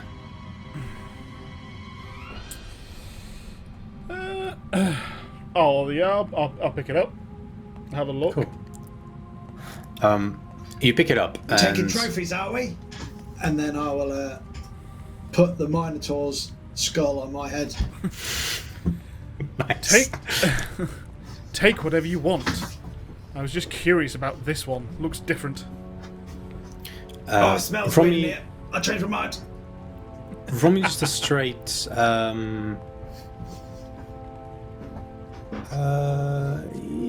me a straight intelligence check.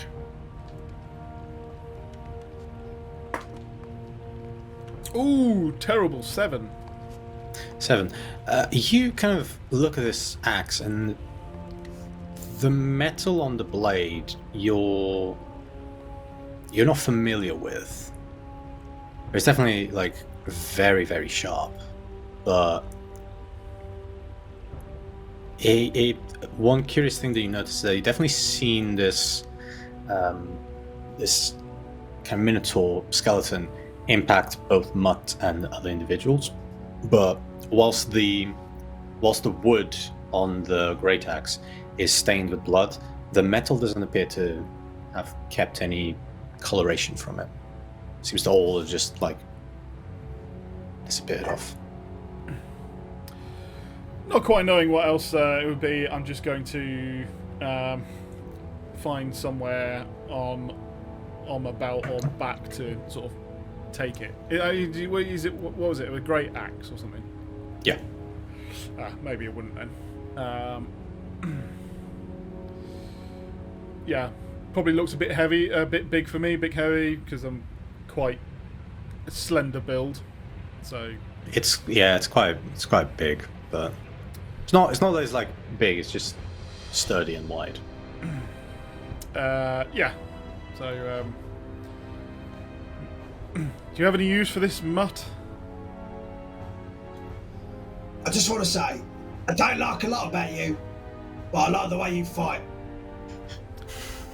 You weren't too bad yourself. I was brilliant. Modest too, I see. Lovely. Look, you're looking like you got a little bashed there. And I'll use lay on hands to cure you, because you can pick with this, can't you? Yeah, you can pick how much you use. Yeah. I'll use 15. So What are you doing? 15. So you get like again those weird sort of rune symbols seem to travel down my arm, and you just feel a little better. Oh, I like that. Yes, well, I was rather glad to have someone else in the punching bag range, so anything I can do to help. Is this great axe like too big for me? If it's You can probably use it. You can probably use it. It's definitely big, but if you're not having that, Can I have You're it? strong. Yes, I think you can.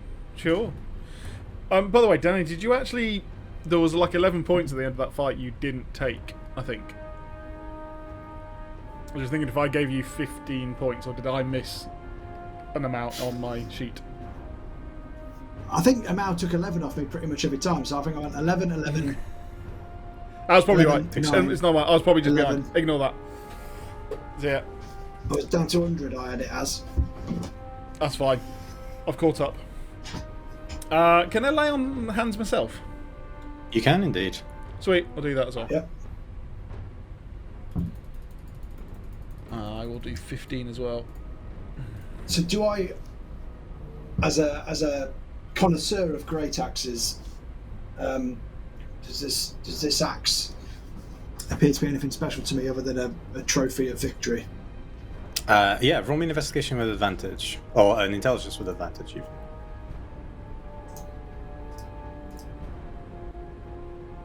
Oh yeah, 17.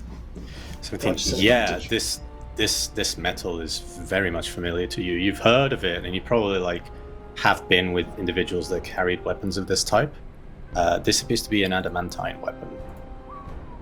Ooh. Very, very valuable. And it's usually used to completely ignore any kind of resistances that individuals are known to have sometimes. And I will, right, thinking about it logically, I've got a great axe, a hand axe, a javelin, and a quarterstaff. I will sacrifice the quarterstaff in place for the great axe. Right. Because realistically, I can't carry all that shit. Indeed, especially if you don't have a bag of holding. Yes. Adamantine hand axe, great axe. At this point... Oh, sorry, carry on. I'll also turn to Mutt and I'll be like, Mutt, as much as I know you fought very well there, I don't think that the worst is over.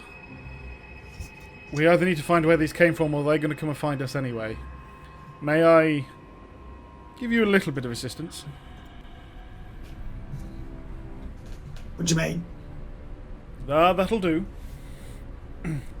Similarly to before, some weird wording, and then runes will then flow out and then into myself and Mutt, if I can do that, and I will cast my last 4th level aid.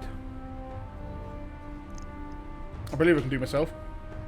You can, yeah. Cool. Does that raise our current hit points as well? So that'll be 15. It does, yeah. So plus- you heal by 15, and your maximum is increased as well. Cool. There we go. Nice. Woo. So yeah, Mutt, you feel this kind of glowing energy that you have probably felt before in different forms, but you're probably familiar with what this is at this point. And as you're about to just finish casting that spell, look at those hit points. Lovely. I'm over 100 hit points for the first time in my D&D career. Yeah. You have almost double than you have in the campaign usually. Ooh, feels good. As you kind of are casting this, you hear a psst. Look straight over as soon as I've finished casting. And you look to see a tall individual wearing a cloak and a kind of a hood over their heads. That is similar to the individual that you saw looking over to the fountain, and they just kind of are just beckoning you to come to one of the streets that they're in.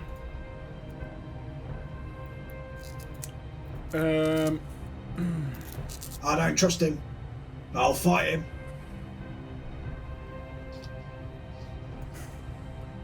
I'll walk. I'll walk close to him. It's okay, Mutt. I think we can handle ourselves. And I'll also cast a first level detect evil and good. Nice. The detect evil and good doesn't clock anything. Cool. In a 30. As you get within range. Yeah. Yeah, as you get within range, it doesn't clock anything, particularly on the individual. It's nothing there. But it kind of just ushers you into one of the alleys, if you wish to follow them. Yes, I'll follow them, and if I get close enough, I will then ask within 5 to 10 feet of them. Was it you we saw before? And the individual kind of takes the hood off, and you see a heavily scarred Goliath with a mohawk that is all braided, and you just see kind of tattoos again appearing that are kind of broken with the scars. Appears to be female in race, very tall, about well above 7 foot, and she kind of sits down on a box that is in here, kind of like a wooden box, a wooden crate, and she says, yes, it was. I was simply looking to try and figure out if you were someone that could help with the situation that we're in. That situation, pointing back towards that lot. Well, not quite, you see. She kind of looks nervously to the side of the street and then goes back. I don't know what it was, or what you were told about this place, but we've had a very bad situation for the last couple of weeks. All we know about is the battle that went on outside, and that we needed to potentially look after people here. I was quite surprised that we would have to jump in so quickly. Yes, well, the battle, it wasn't quite what it's being told here. I was a soldier. It wasn't the kingdom and the empire? Not quite, no.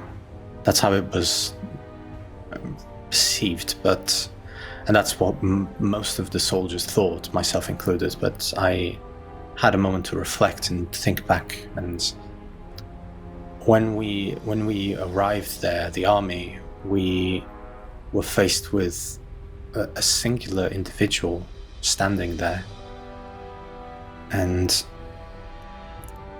they wiped us out completely.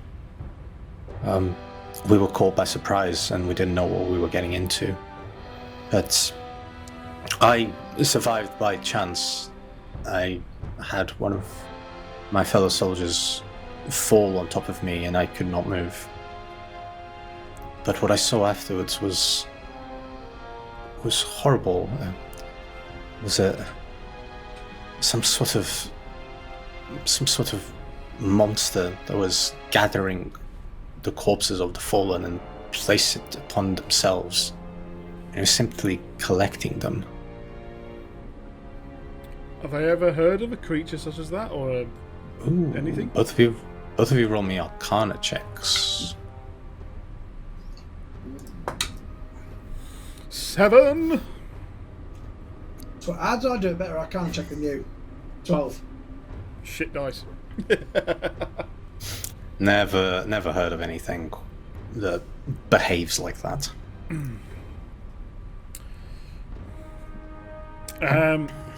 Is this creature still around? Similar to those skeletal beasts? You pull me towards him and I'll kill him. Well, that would be great work if you did. The creature, from what I understand, is still around. There was many a tale in other towns of other people that are coming through of large skeletal creatures dragging people onto the field. So whatever it's in there, it seems to just be interested in the corpses. But I don't... Mutt, it seems we have a need of going to that field. Are you up for it? Stupid question. Of course I am. The one thing I would say, Mutt, is maybe you were right. We should have got paid it up front. Never mind, eh? That's why I'm the smart one. At least we both have half. Sorry, I didn't catch your name. Mutt, Ila. I've already told you. Smoke just closes her eyes. Oh. That's on my me, name. that one. My name is Ila. Ela, Ella? Ila. would you be so Don't look kind down as on to take us as close as you're willing?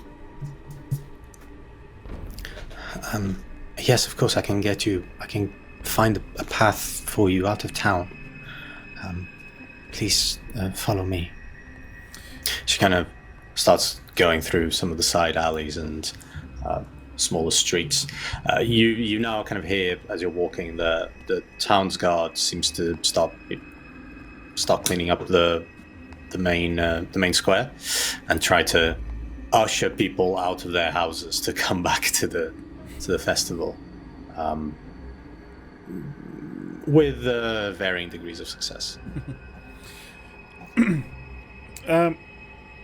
I'll speak to the Goliath again. Excuse me. When you were trying to see us and look at us in the festival, you didn't happen to see two tieflings, or maybe another Goliath, tall, like yourself, with two rather large swords, did you?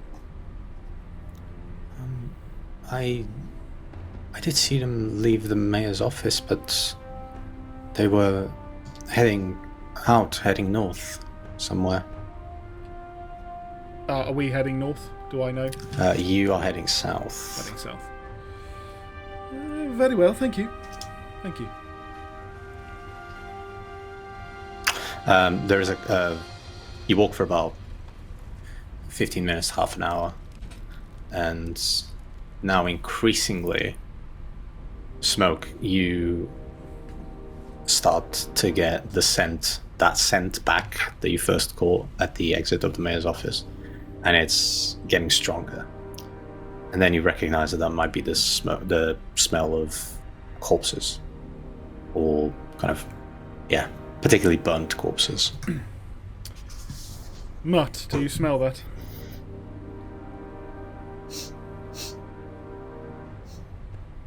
Smells like me cooking dead people.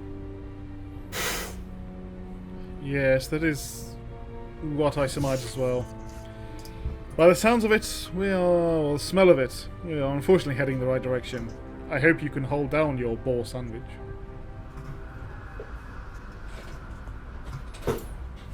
I have constitution as strong as a boar.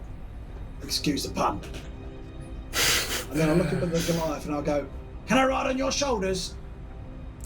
From a persuasion check.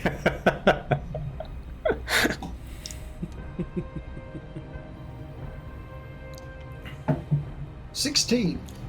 Hey, that's not bad. That is not bad. She kind of looks at you and says, "Yes, of course." And she kind of helps you up with a strength that is kind of catches you a little bit by surprise. She kind of puts you on her shoulder, and you are very tall at the moment. It matches how I think of myself. Indeed. You walk for another 20 minutes. You think that at this point you've walked for about an hour altogether, and she suddenly stops and says, Well, I dare go no further. I'm afraid. So if you are willing to do this, I don't know if you'll return to town, if you'll continue on whatever journey you are on, but we will probably not see each other again. If you find a shield across this field, wherever it might be, that resembles this symbol, and she kind of opens a cloak to show a half plate that she's wearing with what appears to be a kind of design of a skull with like a great axe and a short sword at the slashing at the back. If you find a shield of this nature, please leave it on top of the fountain, and I will retrieve it when I can. If you don't leave it there, I'll assume that you either died or kept it, and that is absolutely fine. It is, after all, your job. If found, I can assure you it will be left on that fountain. Please, go make yourself safe and perhaps keep an eye out on everyone tonight. I'm not happy with the fact that the guards are bringing those people out again. Keep an eye, please. Yes, not quite happy either.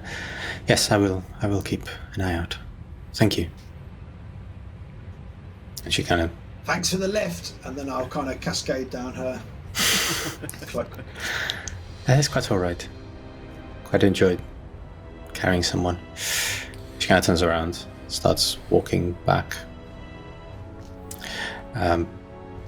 Mutt? In front of you, the smell, the large field is now open. You see some kind of rocks that are up, forming from underneath the earth, and you notice the stench, and it appears to be a little bit foggy in here.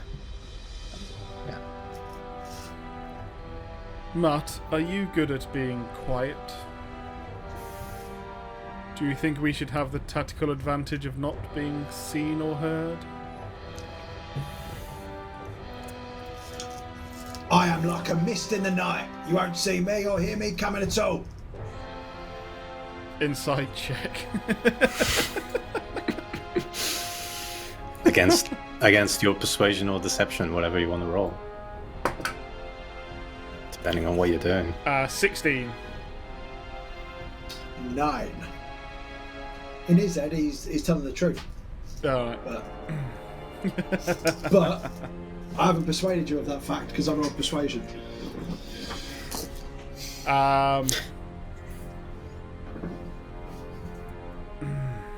You think he believes that. Whether that is true or not, you're not entirely sure. I'm going to try and stay out of sight, Mutt. It's going to give me a better advantage. Oh, don't worry. Just like before, I'll look after you. And I'll be right behind you. I am going to very then quickly do a sort of a weird movement with the smoke with her whole body. And suddenly the armour becomes extremely loose, and within just a few seconds it just drops off. I now have no armour, and slink close to the ground and shoot away with my bow and quiver and satchel. Nice. And I am going to try and sneak up stealthily. Right. Thinking this is some weird ritual, I will also get naked. Brilliant. Thinking it's a good luck charm or something, so I'll take my loincloth off. So I've only got the straps that hold my weapons on. And you're just butt naked, right? And I've kept my boots on. Okay. Obviously, my winged boots. Of of course. It's a weird tradition, but I'm all for it, Cat. Both of you roll me stealth checks.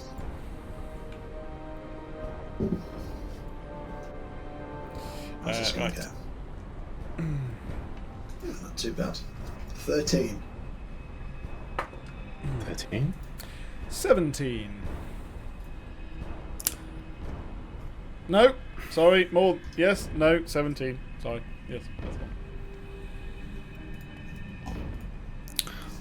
Yeah, you start kind of like crawling and moving on a low level, and Smoke, you probably feel this first because you're not wearing any boots. At one point that you're walking, the floor becomes slightly wetter, and as you look down, you just see that the floor around here starts to get like puddles, small puddles of a dark red liquid, which you would recognize as being blood. But then in front of you, it just becomes more and more and more and more like filled with this, until eventually the whole field, or at least a portion of it where you're about to enter, is just filled with blood. Definitely seems like the site of a battle that occurred. And with your passive perceptions, you do hear this sounds like a mechanical noise of grinding through and just and like retracting and stuff, and definitely like a heavy walk. Is there? Can I see anything? You know that may be coming from. Roll me a perception check.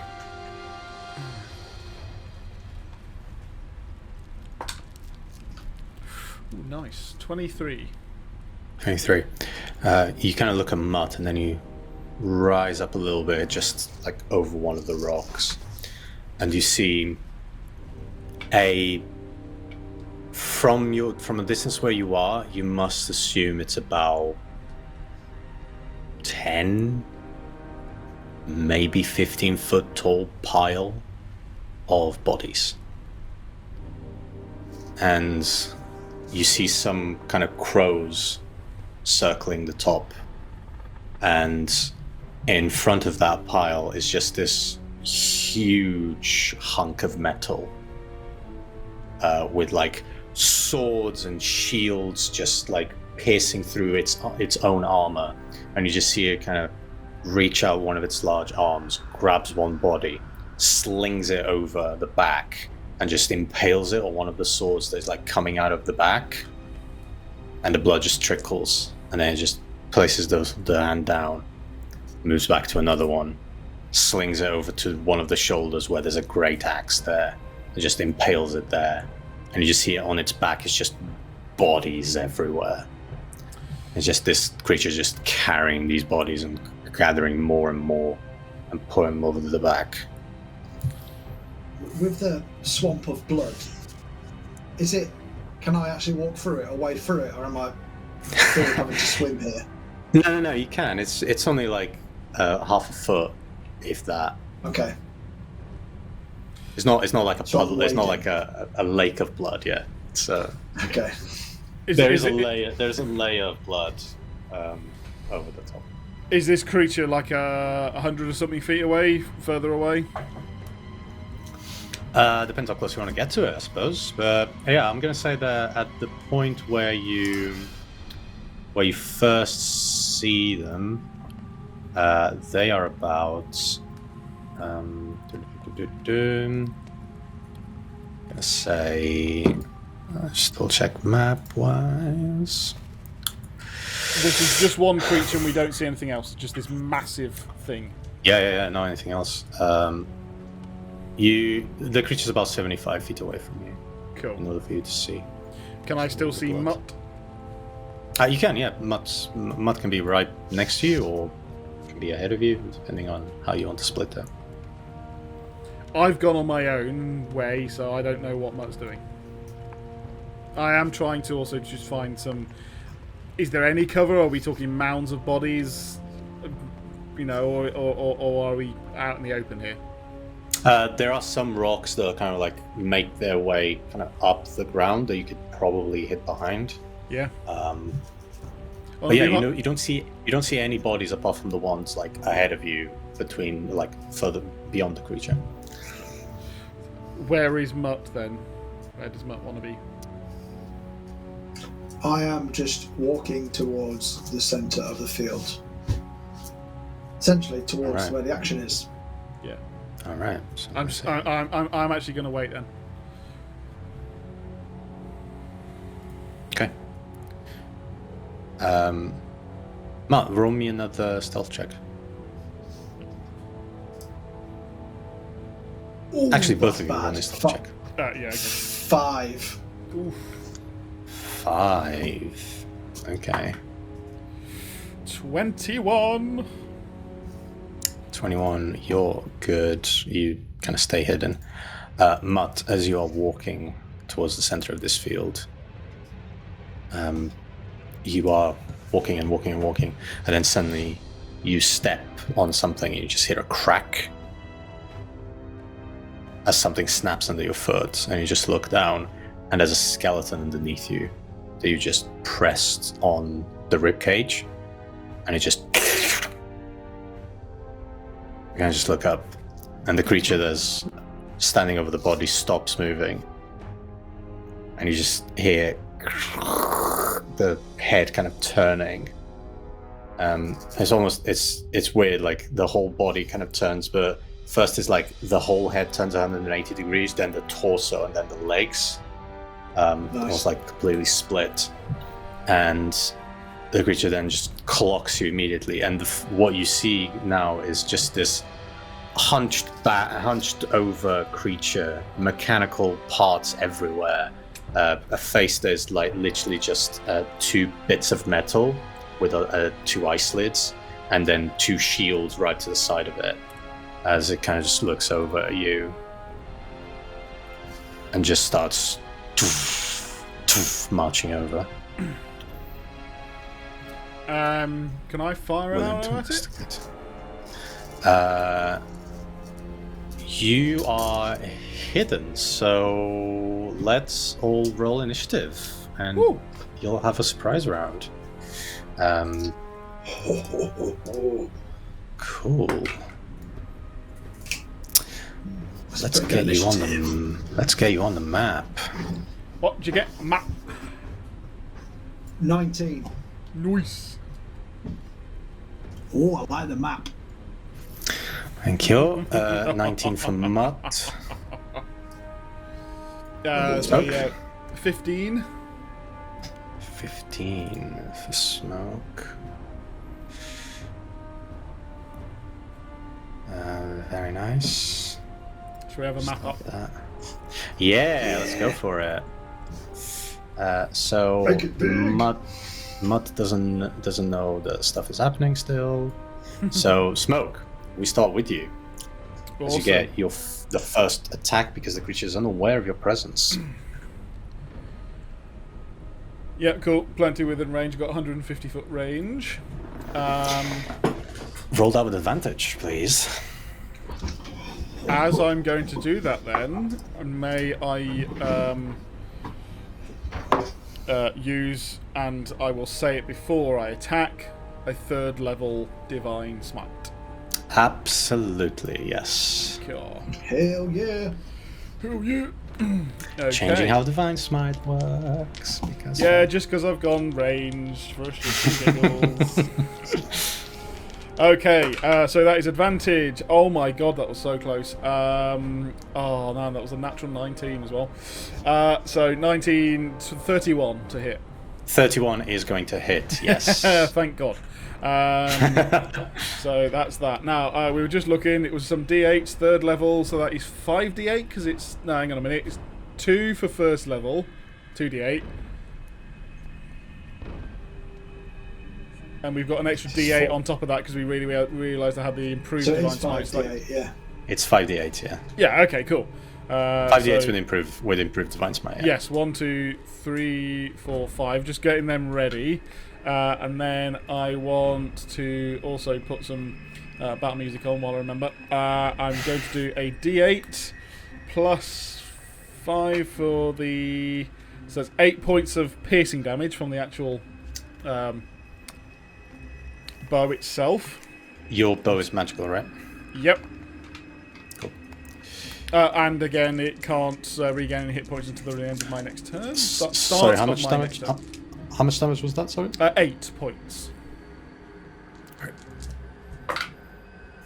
And then that is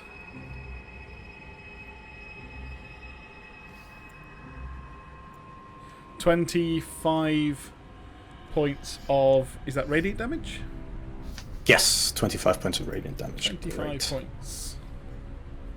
Cool. As Mutt, you just see, as you're looking at this creature and the creature starts walking towards you, you just suddenly see an arrow impact the side of the head and then explodes with light.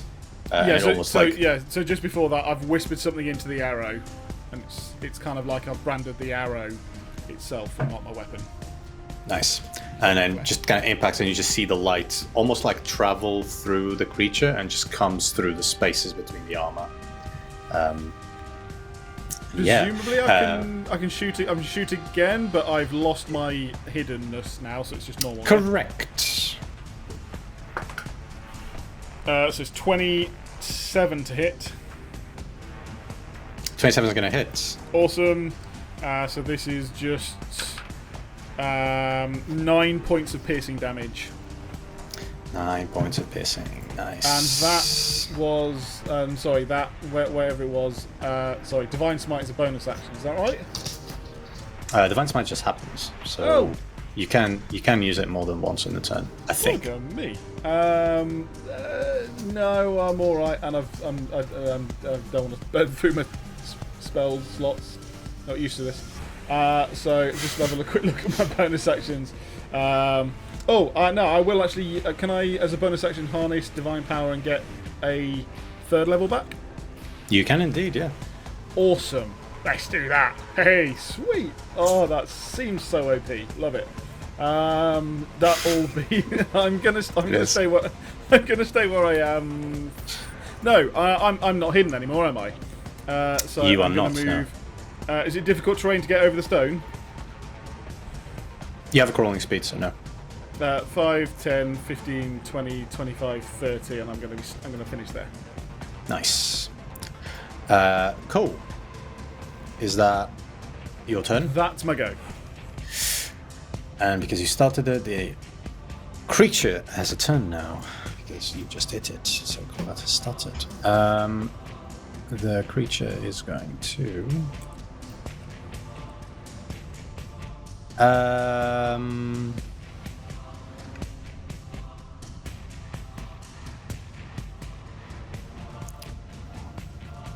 What is it going to do?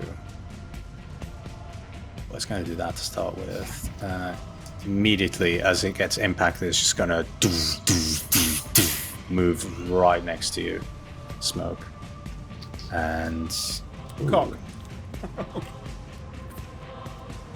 It's just big enough. Oh, that'll be why, because I got that. Yeah. There we go. And then, seeing that, it's going to make 2 slams against you.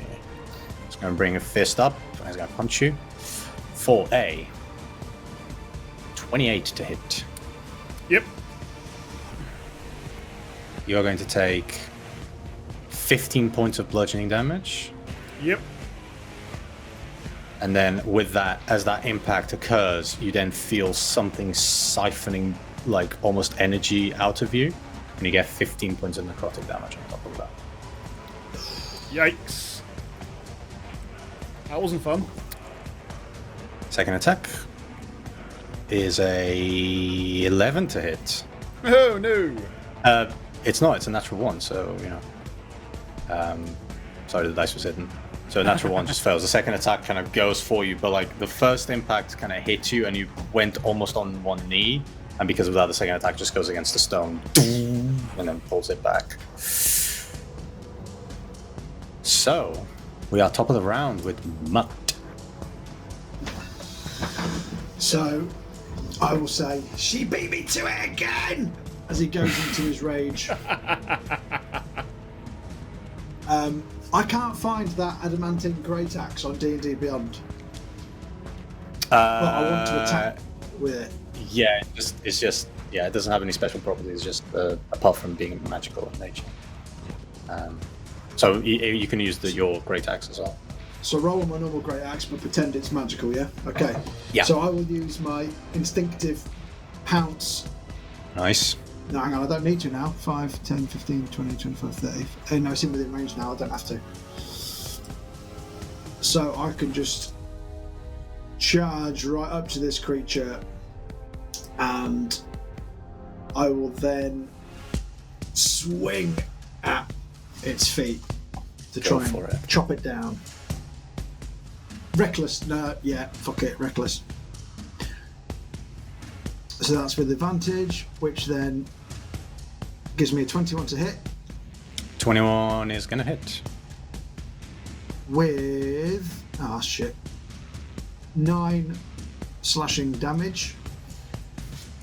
And put a slashing. I will then swing again with 15 to hit. 15 is gonna miss, actually. So like you swing your axe again, and it kind of the creature kind of turns the leg, and you just impact bang on the middle of one of the shields that is on its legs. Did you roll that with advantage as well? No. So I rolled. Oh, not the second one. No, I always forget I can do it on the second one. Thank you. That's a 28 to hit then. Hey, there you go. That hits. Hey, Simao keeps us honest even when he's DMing. With 15 slashing damage.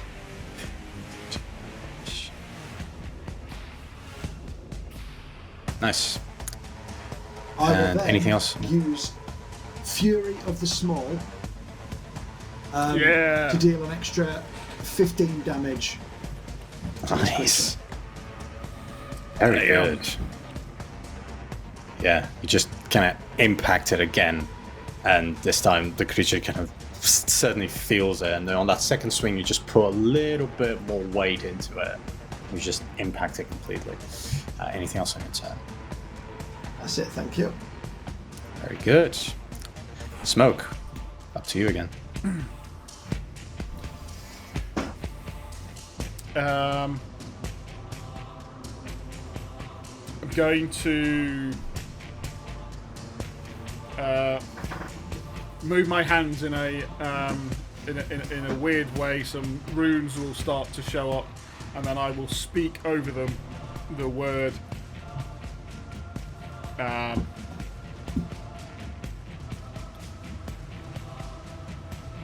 grovel as I cast first level command. Cool. So it's a wisdom saving throw, please. Let me just double check something.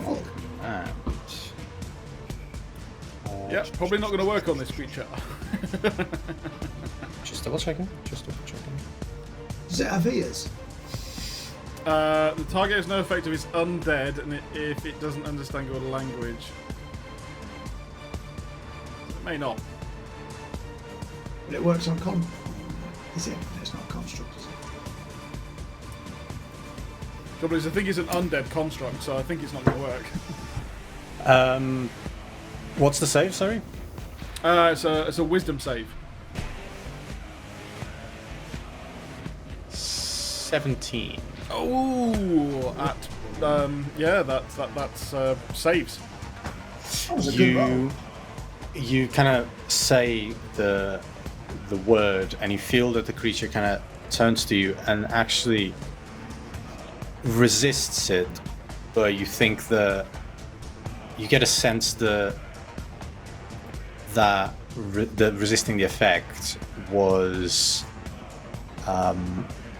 it seems to have some capability that allows it to resist slightly better to perhaps magical effects of that notion. Lovely. I will use a second harness divine power. Get another 3rd level back. I assume I can do that as long as I've got them. Don't forget the harness divine power uses up your. I've clicked through the number on it. Yeah, and I'm then going to move. Let's zoom in on the map so we can see it a little better. I am going to move. That's a cool token. That is a very cool token. Do I want to move? That seems silly. Yeah, no, I do. So I'm going to move 5, 10 back there, and just to stand behind Mutt. You are going to take an attack of opportunity on that. Yeah, I thought it was. Unless it's got a range. 13 to hit. Oh, misses. Nice. Pranced out the way. Great. Is that your turn? With no armor on. Yeah. Yeah, I went That's from pretty good armor. armor I went class, from armor class 16, wearing armor, down to armor class 15 because I'm that dexterous. Dexterity. Yeah. And I'm a cat, Nice. you know, I'm hard to hit. Yeah, it goes to hit you, and you just move out of the way. Great. So, anything else on your turn, Smoke? That was my whole action, bonus action, and movement. No, I'm good. Okay. At this point, the creature kind of turns towards you, Mutt, and then looking. Well, you can get a feeling that one eye looks at you, the other eye looks at Smoke, and then suddenly the two plates that are in front of its, that are making its face, just open up, and there's just this gas that just shoots out towards, like, in a massive cone in front of you. I need both of you to roll me Constitution saving throws, please. Wonderful.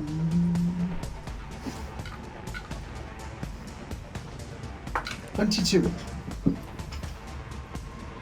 Well, you're not going to believe it, but also 22. 18 plus Wow. I've got a ring of protection. What you got? 4. Just a plus 4. Oh, I got +9. Nice. As that kind of breath, as that gas just comes over and takes over to you, you feel your body's locking up, and then you just kind of shake it off. Mutt, you just flex it out, and Smoke, you just kind of keep moving and try to not let that effect come over to you. Yeah, and then I guess as a bonus action, you see a light shooting out from this, like from within this creature into the swords, and almost like electricity. And you see some of the bodies almost like lift up as these kind of spectral creatures just shoot out and kind of surround you suddenly. It's going to be 4 of them. Yay! So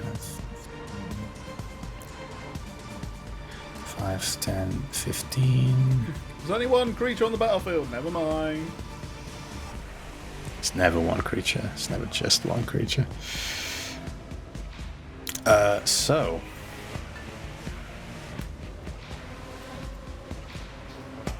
Oh, that's cool. That looks so cool. And cool. So,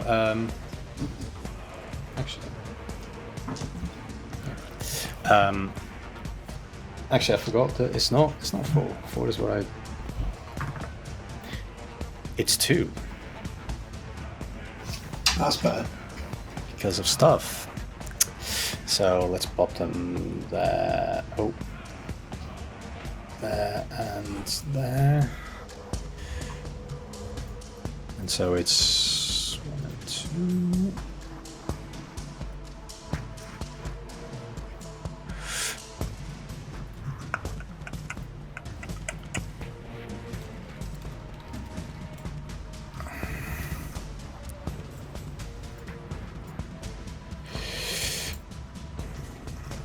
Wow, I can't do the thing I wanted to do. Never mind.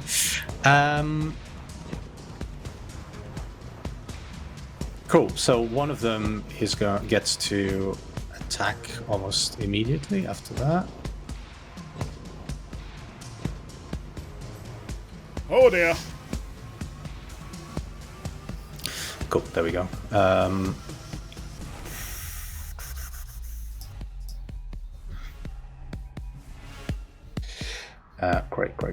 Great. So, sorry, just managing stuff. It is going to move towards, towards Mutt, I suppose. He's going to reach out towards you. It's kind of like just touching your shoulder for a. You're reckless, aren't you? Yeah. That's with advantage then. 14 to hit. Nope. Yeah, you see this like spectral hand come towards you, and you just like jump to the side, not wanting any of that. And that's its turn. And then the second one is actually going to do the same. It's going to move towards Mutt and try to reach out. No, it's going to reach out to Smoke with a natural 20. Sentinel! Oh no, we can't. Yeah, Kirik! That is going to be 18 points of necrotic damage. Ooh! And I need you to make me a Constitution saving throw.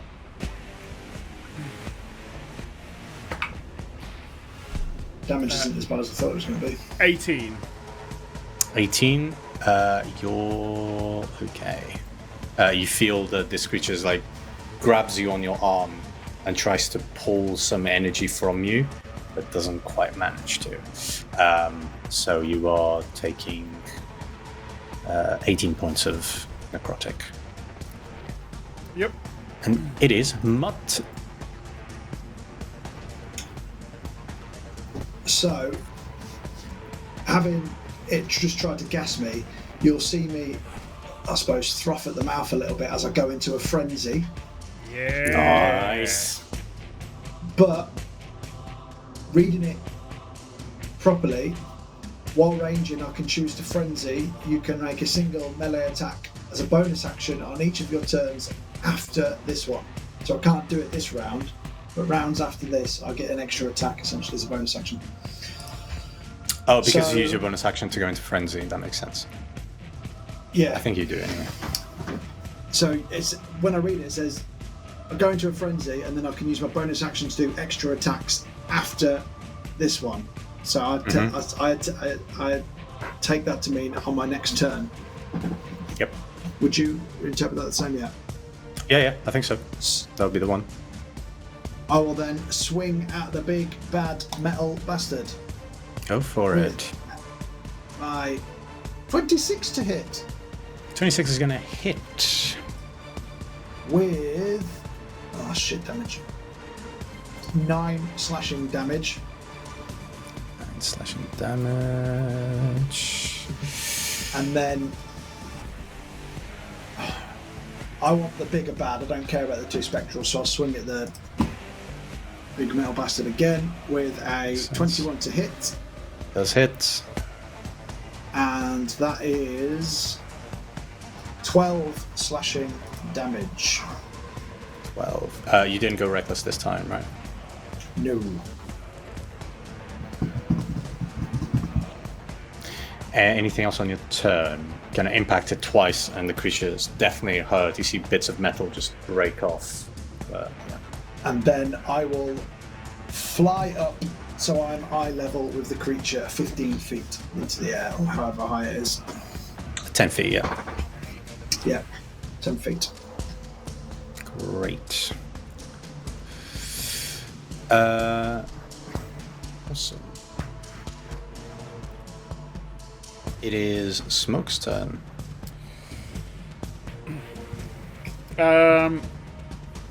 Seeing that Mutt has got the attention of this larger creature, but feeling that these other two were not particularly things to be trifled with, I'm going to fire at S1,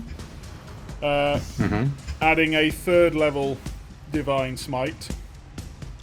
3rd level Divine Smite, nice. So we've got the 5d on top of that one, but let's see if I hit first.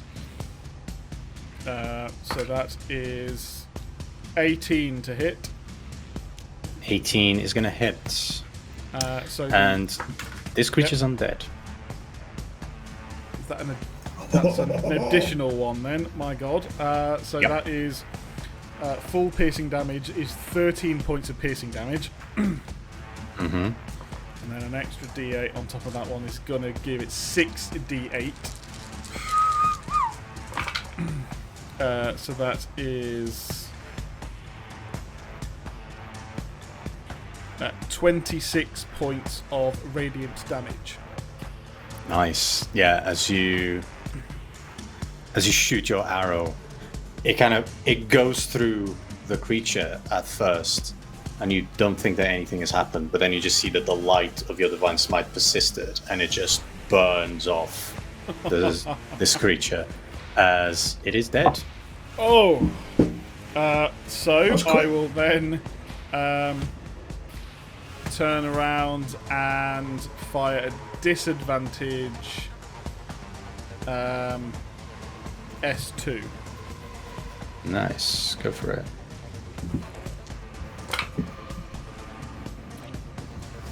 $26 to hit. Does it? 1 on the damage die. 6 points of piercing damage. Nice. 6 points of piercing. Yeah, you kind of shoot your arrow again and it impacts it, but it kind of goes through and slashes at the spectral image. But yeah. Anything else on your turn?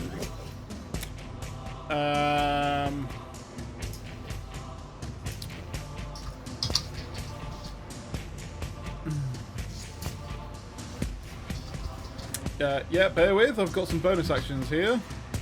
Sorry. I don't know which ones they are. Is that one? Okay, that one's rubbish.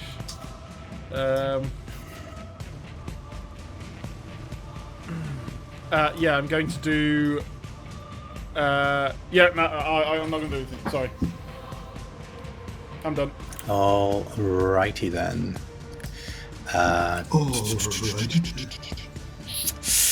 Cool. Let's see what happens now. We have the creature that is going to first see if it recharges its ability. It does not. So in that case, it's actually just going to hit you twice, Mutt, as you stand right in front of it with a... you're not reckless, right? Nope, not this time. 14 to hit. Nope. Second one is a 27 to hit. That's better. Definitely. You are going to take 20 points of bludgeoning damage, reduced to 10. Yep. And an additional... That was a journey. 19 points of necrotic damage, which I don't think is reduced, right? No, I'm not bothered. Right. Cool. So yeah, it's gonna do that. Can I then use then retaliation as my reaction? You can indeed. Go for it. Yeah, that was the 2 attacks, yeah. In other news, I've just realised I added another great axe to my inventory, but when you click on customize, you can tick a box to say whether it's silvered or adamantine. There you go. Nice. Which I did not know. So thank you, D&D Beyond. That is a 12 to hit with my retaliation. Very nice. Unfortunately, it's going to miss, though. Oh, yeah. You reeled me in and then shot me down there. That's very nice. As you bring your axe down, it kind of just impacts one of the shields right at the back of its head and misses. Cool. So, as a bonus action, the final one it can do. It's going. 2 more of these creatures are going to appear. I'm gonna say. Yeah, Is S1 dead? S1 is dead. Is there? Cool. So we're gonna have the 4th one take a turn and try to reach out to. They have a flying speed, right? Yeah. It's going to fly up and try to reach towards you, Mutt, with a dirty 20 to hit. Oh, that'll do it. It's going to deal you 7 points of necrotic damage, and I need you to make me a Constitution saving throw. Oh, I'm below 100 hit points. Panic stations! Constitution saving throw. 14. Yep, you make it. You're fine. The one that's right in front of you, Smoke, is going to try to reach out towards you. Yep. With a 18 to hit. Yep.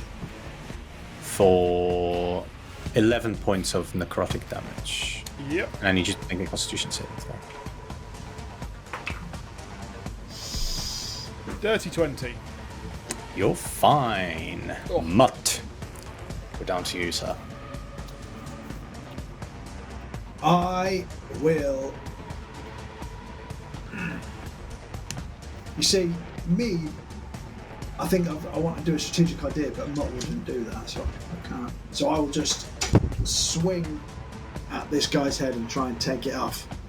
Go for it. With a. I'll do it recklessly, fuck it. Go for it. 25 to hit. It does hit.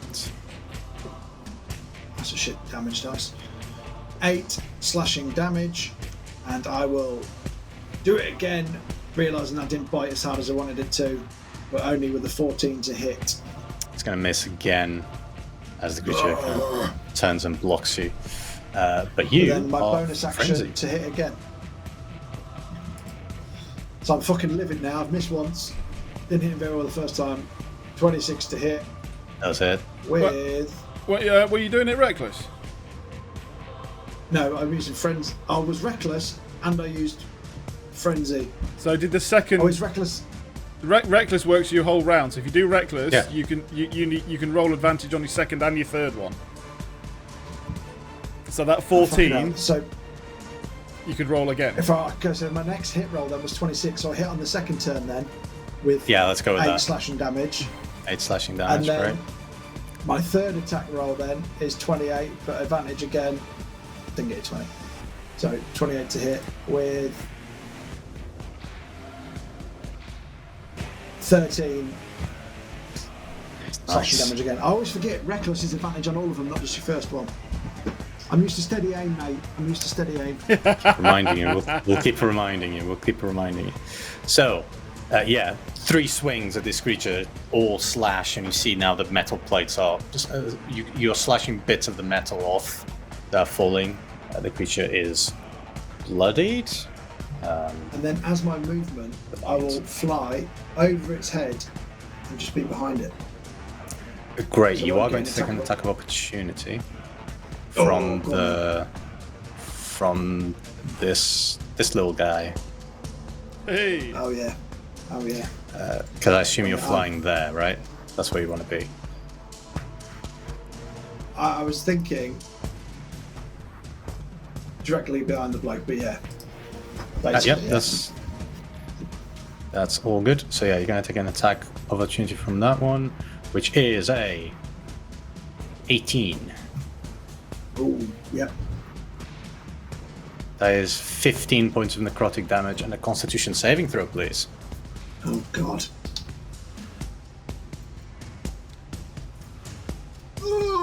14. Makes it. Yeah, That's what I got you're last time. fine. That's what I got last time. I must be close to the Fine. DC that. Right on the cusp. probably is the DC. We'll see in Malt Magic. We'll see in Malt Magic and more. Right, in between your turns, there's the final creature that is going to.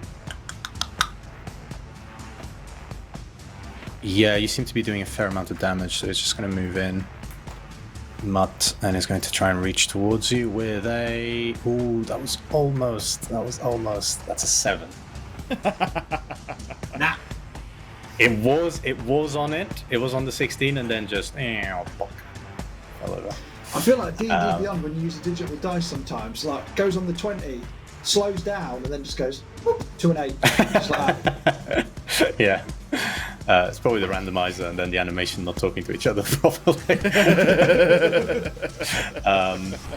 Great, so that's a miss. So, Smoke, it's your turn now. It's my go. I'm going to fire at the big boy. And I'm going to use another 3rd level Divine Smite. So that's the normal 5d8. It is, yes. Yeah. Okay. So that is. Oh, it's a natural 20. Whoa! Hang on. Oh, it's the cock dice. Yes. Oh I've just realised what that means. Yeah. Oh. That means you're a paladin. That's what that means. Yeah, it does. Oh, it's going on there. Oh my god. Every time I play with paladins, they crit. They crit on the smite. Oh man. Right. Go for it. Go for it. Okay, first of all, so that is. It's only 7 points of piercing damage. I rolled a 1 on that one. So that was rubbish. But then go ahead and roll your 10d8 for it. Yeah. I'm just going to roll this lot and double it. Yeah, go for it. That wasn't that one. So that is.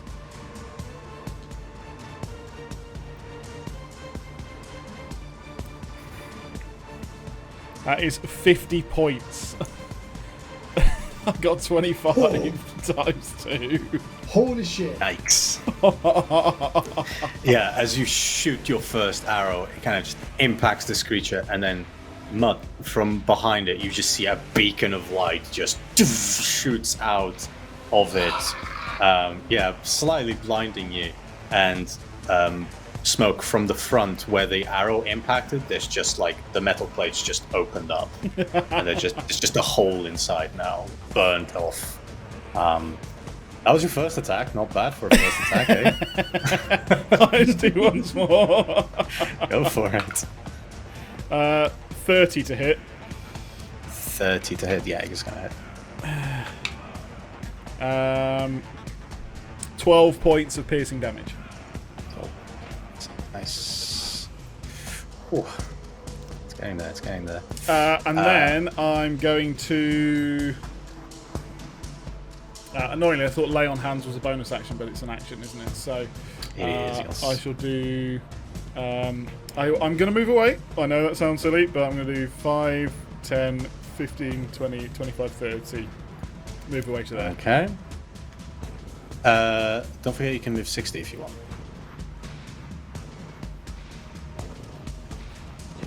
Yeah, then can't move the following round, is that right? Yep. Okay, let's find out. 5, 10, 15, 20, 25, 30. That's going to be a 13 to hit. Misses. Nice.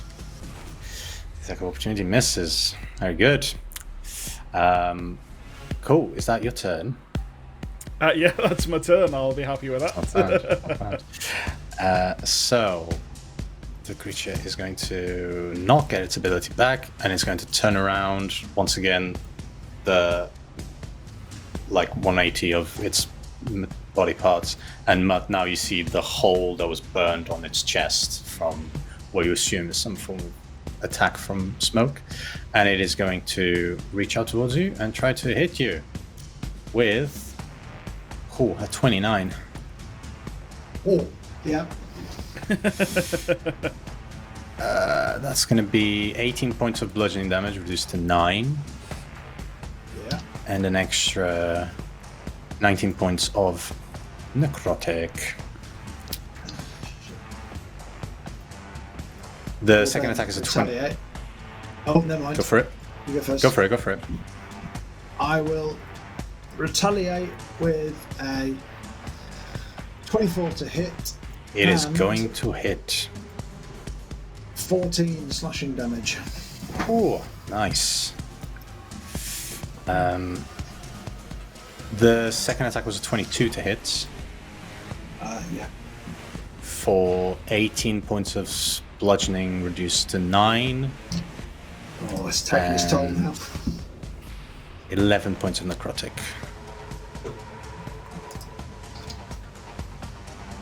Yeah. Cool. So first one of these, as this creature just punches you twice, and then these other creatures starting to kind of close in on you and trying all to get a piece of you, really. First attack is a 12. Nope. Which misses. That would have been on that one. Second attack. Not second attack, second creature, which is this one, is going to move in, trying to attack you. Uh-oh. With a 9. Nope. Thank God. And it is your turn. Dodge the bullet there. Fuck it out. I will. It's your turn to be surrounded, Danny. I will swing. Yeah. I don't like it. I'm freaking out. I will swing at the big bad guy with my adamantine axe. 18 to hit. 18 is going to hit, yeah. With. Ooh, all those attacks should have been reckless, shouldn't they? Oh yeah. Go on. I'll stop my gun. Oh no. It's fine, I'll just do that. Which fails, I'll do that, which is a 14. Nope, you gotta get to 16. And the final one is a natural 1, so that's going to fail as well. Fucking hell, pulled that out of my ass. Oh. So what did I roll to hit? I can't remember what you said. It was an 18 to hit, and I rolled 19 slashing damage. 19 slashing damage. First attack, yeah, cool. I will then swing again with a 23 to hit. I didn't do reckless this time. I don't think I could escape that again. With then full damage. 19 slashing damage. Blimey. Good lord. But instead of using my frenzy to do another attack, I'm going to use my bonus action to do nimble escape, and I'm going to disengage and fly 30 feet up in the air. Very, very wise. Very 40 wise feet indeed. 40 feet, that's as far as I can go. Nice. You just like swing twice and then just fly up in the air. Unfortunately, these creatures have 50 feet of slide speed. You bastard! So one of them is going to fly up, and it's going to go for you with a natural 20. No.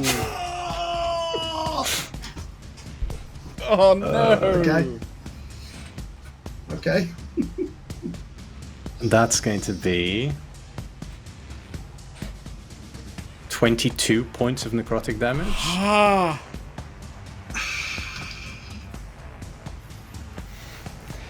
And I need you to make me a Constitution saving throw. I'm on 9 hit points. This is going very well. 18 on the con save. You're all good. Smoke. Oh Jesus! Save me, You see the Dick. Mutt's flying up, and after that last impact, the axe kind of starts like falling from his hand. He just grabs it at the last moment. He looks bad. He looks bad. Wishing terribly that I could do something about it, but seeing the fact that these other creatures are coming from this construct, will continue to fire on the construct. Right. And I'm going to use my last 3rd level for a Divine Smite. So that is then going to be 28 to hit. That is going to hit. For 7 points of piercing damage. Roll bigger dice. And your smite? Yeah, just doing that lot. That's 5d8. Oh my god, that was terrible. Oh, that was absolutely rubbish. 16 points of radiant damage. That was appalling. Oh, that is bad. That's just really bad. That's really hard to do. That was there were 2 1s in there, a 2. That was horrible. That was. So with 16 points of radiant damage, how do you want to do this? Don't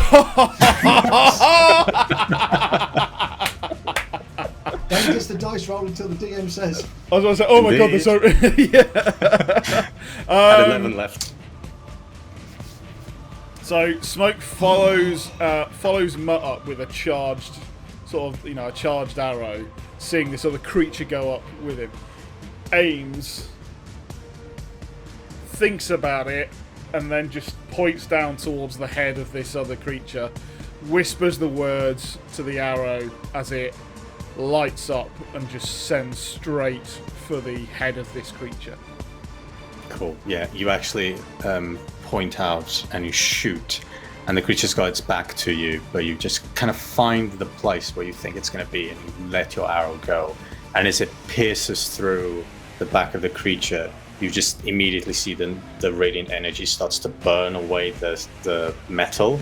And Mutt, from where you are in your state of almost like falling down, you just see suddenly the head of this creature just pops off, and the creature then starts to almost fall in with the weight of the cadavers on its back, and just falls back, and you hear the sound of metal and the swords on its back just pierce the ground as the creature just falls to the floor. And suddenly the creatures that are surrounding you, Mutt, start to kind of almost burn from the inside, and they scream a horrible screech that just echoes through this entire field, and then they just explode into smoke. And we are out of combat. I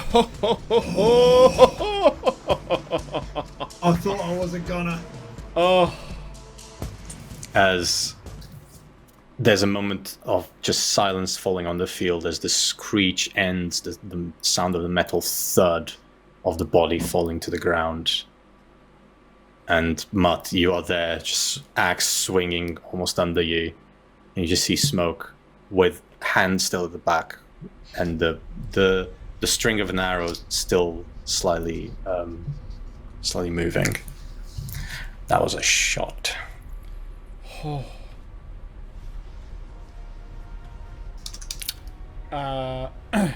As Mutt slowly sort of drifts to the ground, almost like a feather, because he's not really got that much energy to control what he's doing, so he's kind of just coming to the ground a bit haphazardly, and then I'll land sort of on one knee and I'll just go, "Never in doubt, was it?"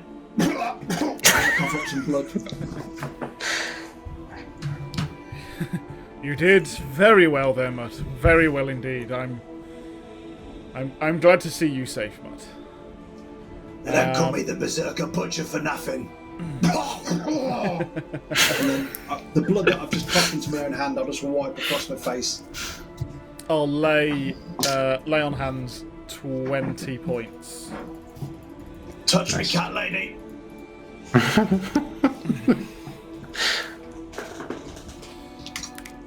You feel that energy, and you gain 20 hit points. And you are placed in this field. You see the mountain of bodies, the body of this creature. Slightly, yeah. Do I see this this shield? Yeah, you can move up to like the mountain and roll me an investigation check if you want. Yep. 24. 24. It takes you a little bit of time, but kind of move some of the bodies around. You don't really know where to start. I'm going to say it takes you about like 15-20 minutes to just dig through this pile, and eventually you do find the shield with the symbol of the skull and the axe and the sword, and it seems to be made of a material similar to the one of the axe that Mutt now has. In fact, with an investigation check of 24, it is probably not out of the realms of possibility that they are a set.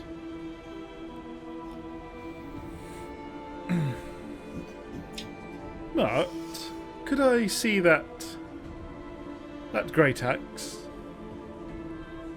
Better give it back. I was hoping you were just going to hold it, to be fair. Don't you think this shield looks like it's the same design? I suppose, yeah. That's very odd. That lady Goliath didn't seem to know much about your great axe, but she asked for the shield. It's very unusual. Anyway. Is that the shield she actually wanted? I believe so. It follows the description that she told us. I would say so. I went out. I didn't do my voice then. Well, I wasn't really paying attention, so, whatever. Is she going to pay us for it? That is between you and her. I'm happy to have given it back. And to have slain this beast. How about we head back and get our coin? I wouldn't mind putting my clothes back on. Yes, I meant to ask why. I thought you had a pre-fight ritual. I just, wanted to join in. Yes. Unfortunately, that's weirdly makes a little bit of sense. No, I was just hoping that I was going to be slightly stealthier. My armor is rather more ornate. Doesn't mean I can travel so stealthily. However, saying that, yes, maybe I should go back and put my clothes on and my armor. Good idea. I'll start walking out of the puddle of blood and back towards my armor. Yeah, you make your way back, and your armor's still there, Mutt, your clothes are still there, and you dress yourselves if you want to dress yourselves, and eventually you start making your way back through the path that you remember, and you arrive in the town. You notice the celebrations have resumed, albeit with less people participating, it seems. And walking around frantically, really, is the mayor, just looking up and trying to find people. And you, registering you, noticing you, kind of walks up to you fairly decisively, really, and says, "Well, where have you been? We had an issue here in town. We're trying to get the people back, and you just disappeared." By issue, do you mean the 3 massive skeletons in the fountain? Yes. Yes, well, we killed them, you fool. Oh. Well, and then, as I would also point out, you and the Goliath and those tieflings were nowhere to be seen. We also have killed whatever was in that pit outside, that horrible death pit. You seemed to have not told us that that was there. How did you hear about that? One of your... Well, you didn't tell us, did you? You little bastard. Roll me intimidation check. You can use your strength for it as opposed to your charisma. Come on. I actually... Oh no, it's an action in combat. I can't use that intimidating presence. It's plus... I've got 8 anyway. An 8 altogether? If I use... Yeah, I'm actually proficient in intimidation, but I still got an 8. Right. That was a terrible roll. What was it, 3? Did you roll a 3? Yep.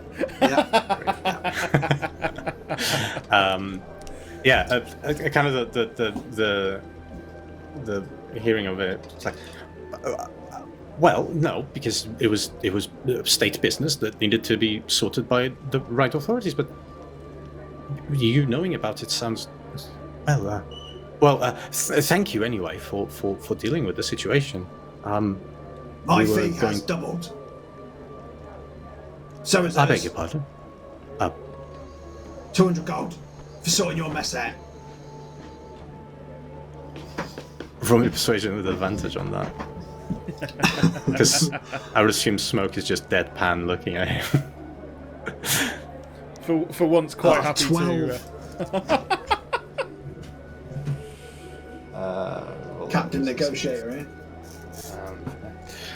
Says, well, it wasn't agreed upon, but I'm sure that something can be sorted for you, saving the town really twice. Please come with me, and kind of starts walking towards the mayor's office. Why, may I ask, do you continue on with the celebrations? If something so dangerous as this has come about, surely you should know that you should try and sort that before getting people back out.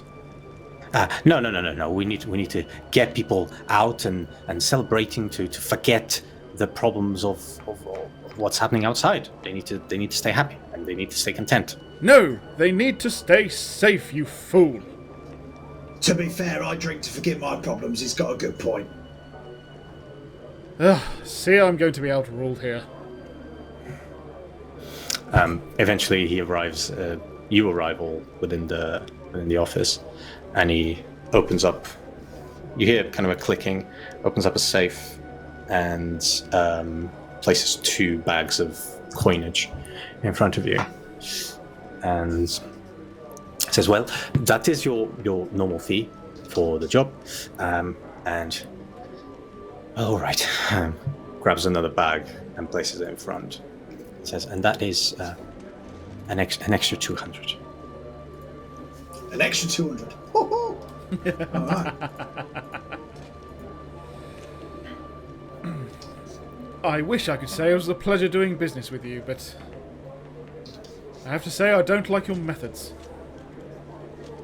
I actually prefer the goblins, and I can't believe I was ever going to say that. Well, I'd ride you into battle any day, Cap. Yes. You probably would. It's the highest compliment I've ever paid a person. Take it. Well then, thank you. Shall we leave? Yes, please enjoy the rest of the celebrations and well, thank you. Good evening. And you leave the mayor's office, and you see that it's, now that you're up close to it, it's fairly deserted. Nothing like the ruckus that was before the attack of the 3 skeletons. And I'll walk back up and place the shield up there if I haven't already then. Okay. Yeah, you just take a moment and you move up to the fountain and you place the shield. Some people obviously notice you, but they don't seem to really pay attention. There's a gloom here now, a little bit. But yeah. Anything else you'd like to do? I'll turn back to Mutt. I feel like they should be celebrating our victory, miserable bastards. Yes, I understand what you mean, but I've seen the populace scared before. I can thoroughly understand why they don't want to be out here. They don't all like the bloodlust that you do. Not everyone, anyway. Fucking weird, if you ask me.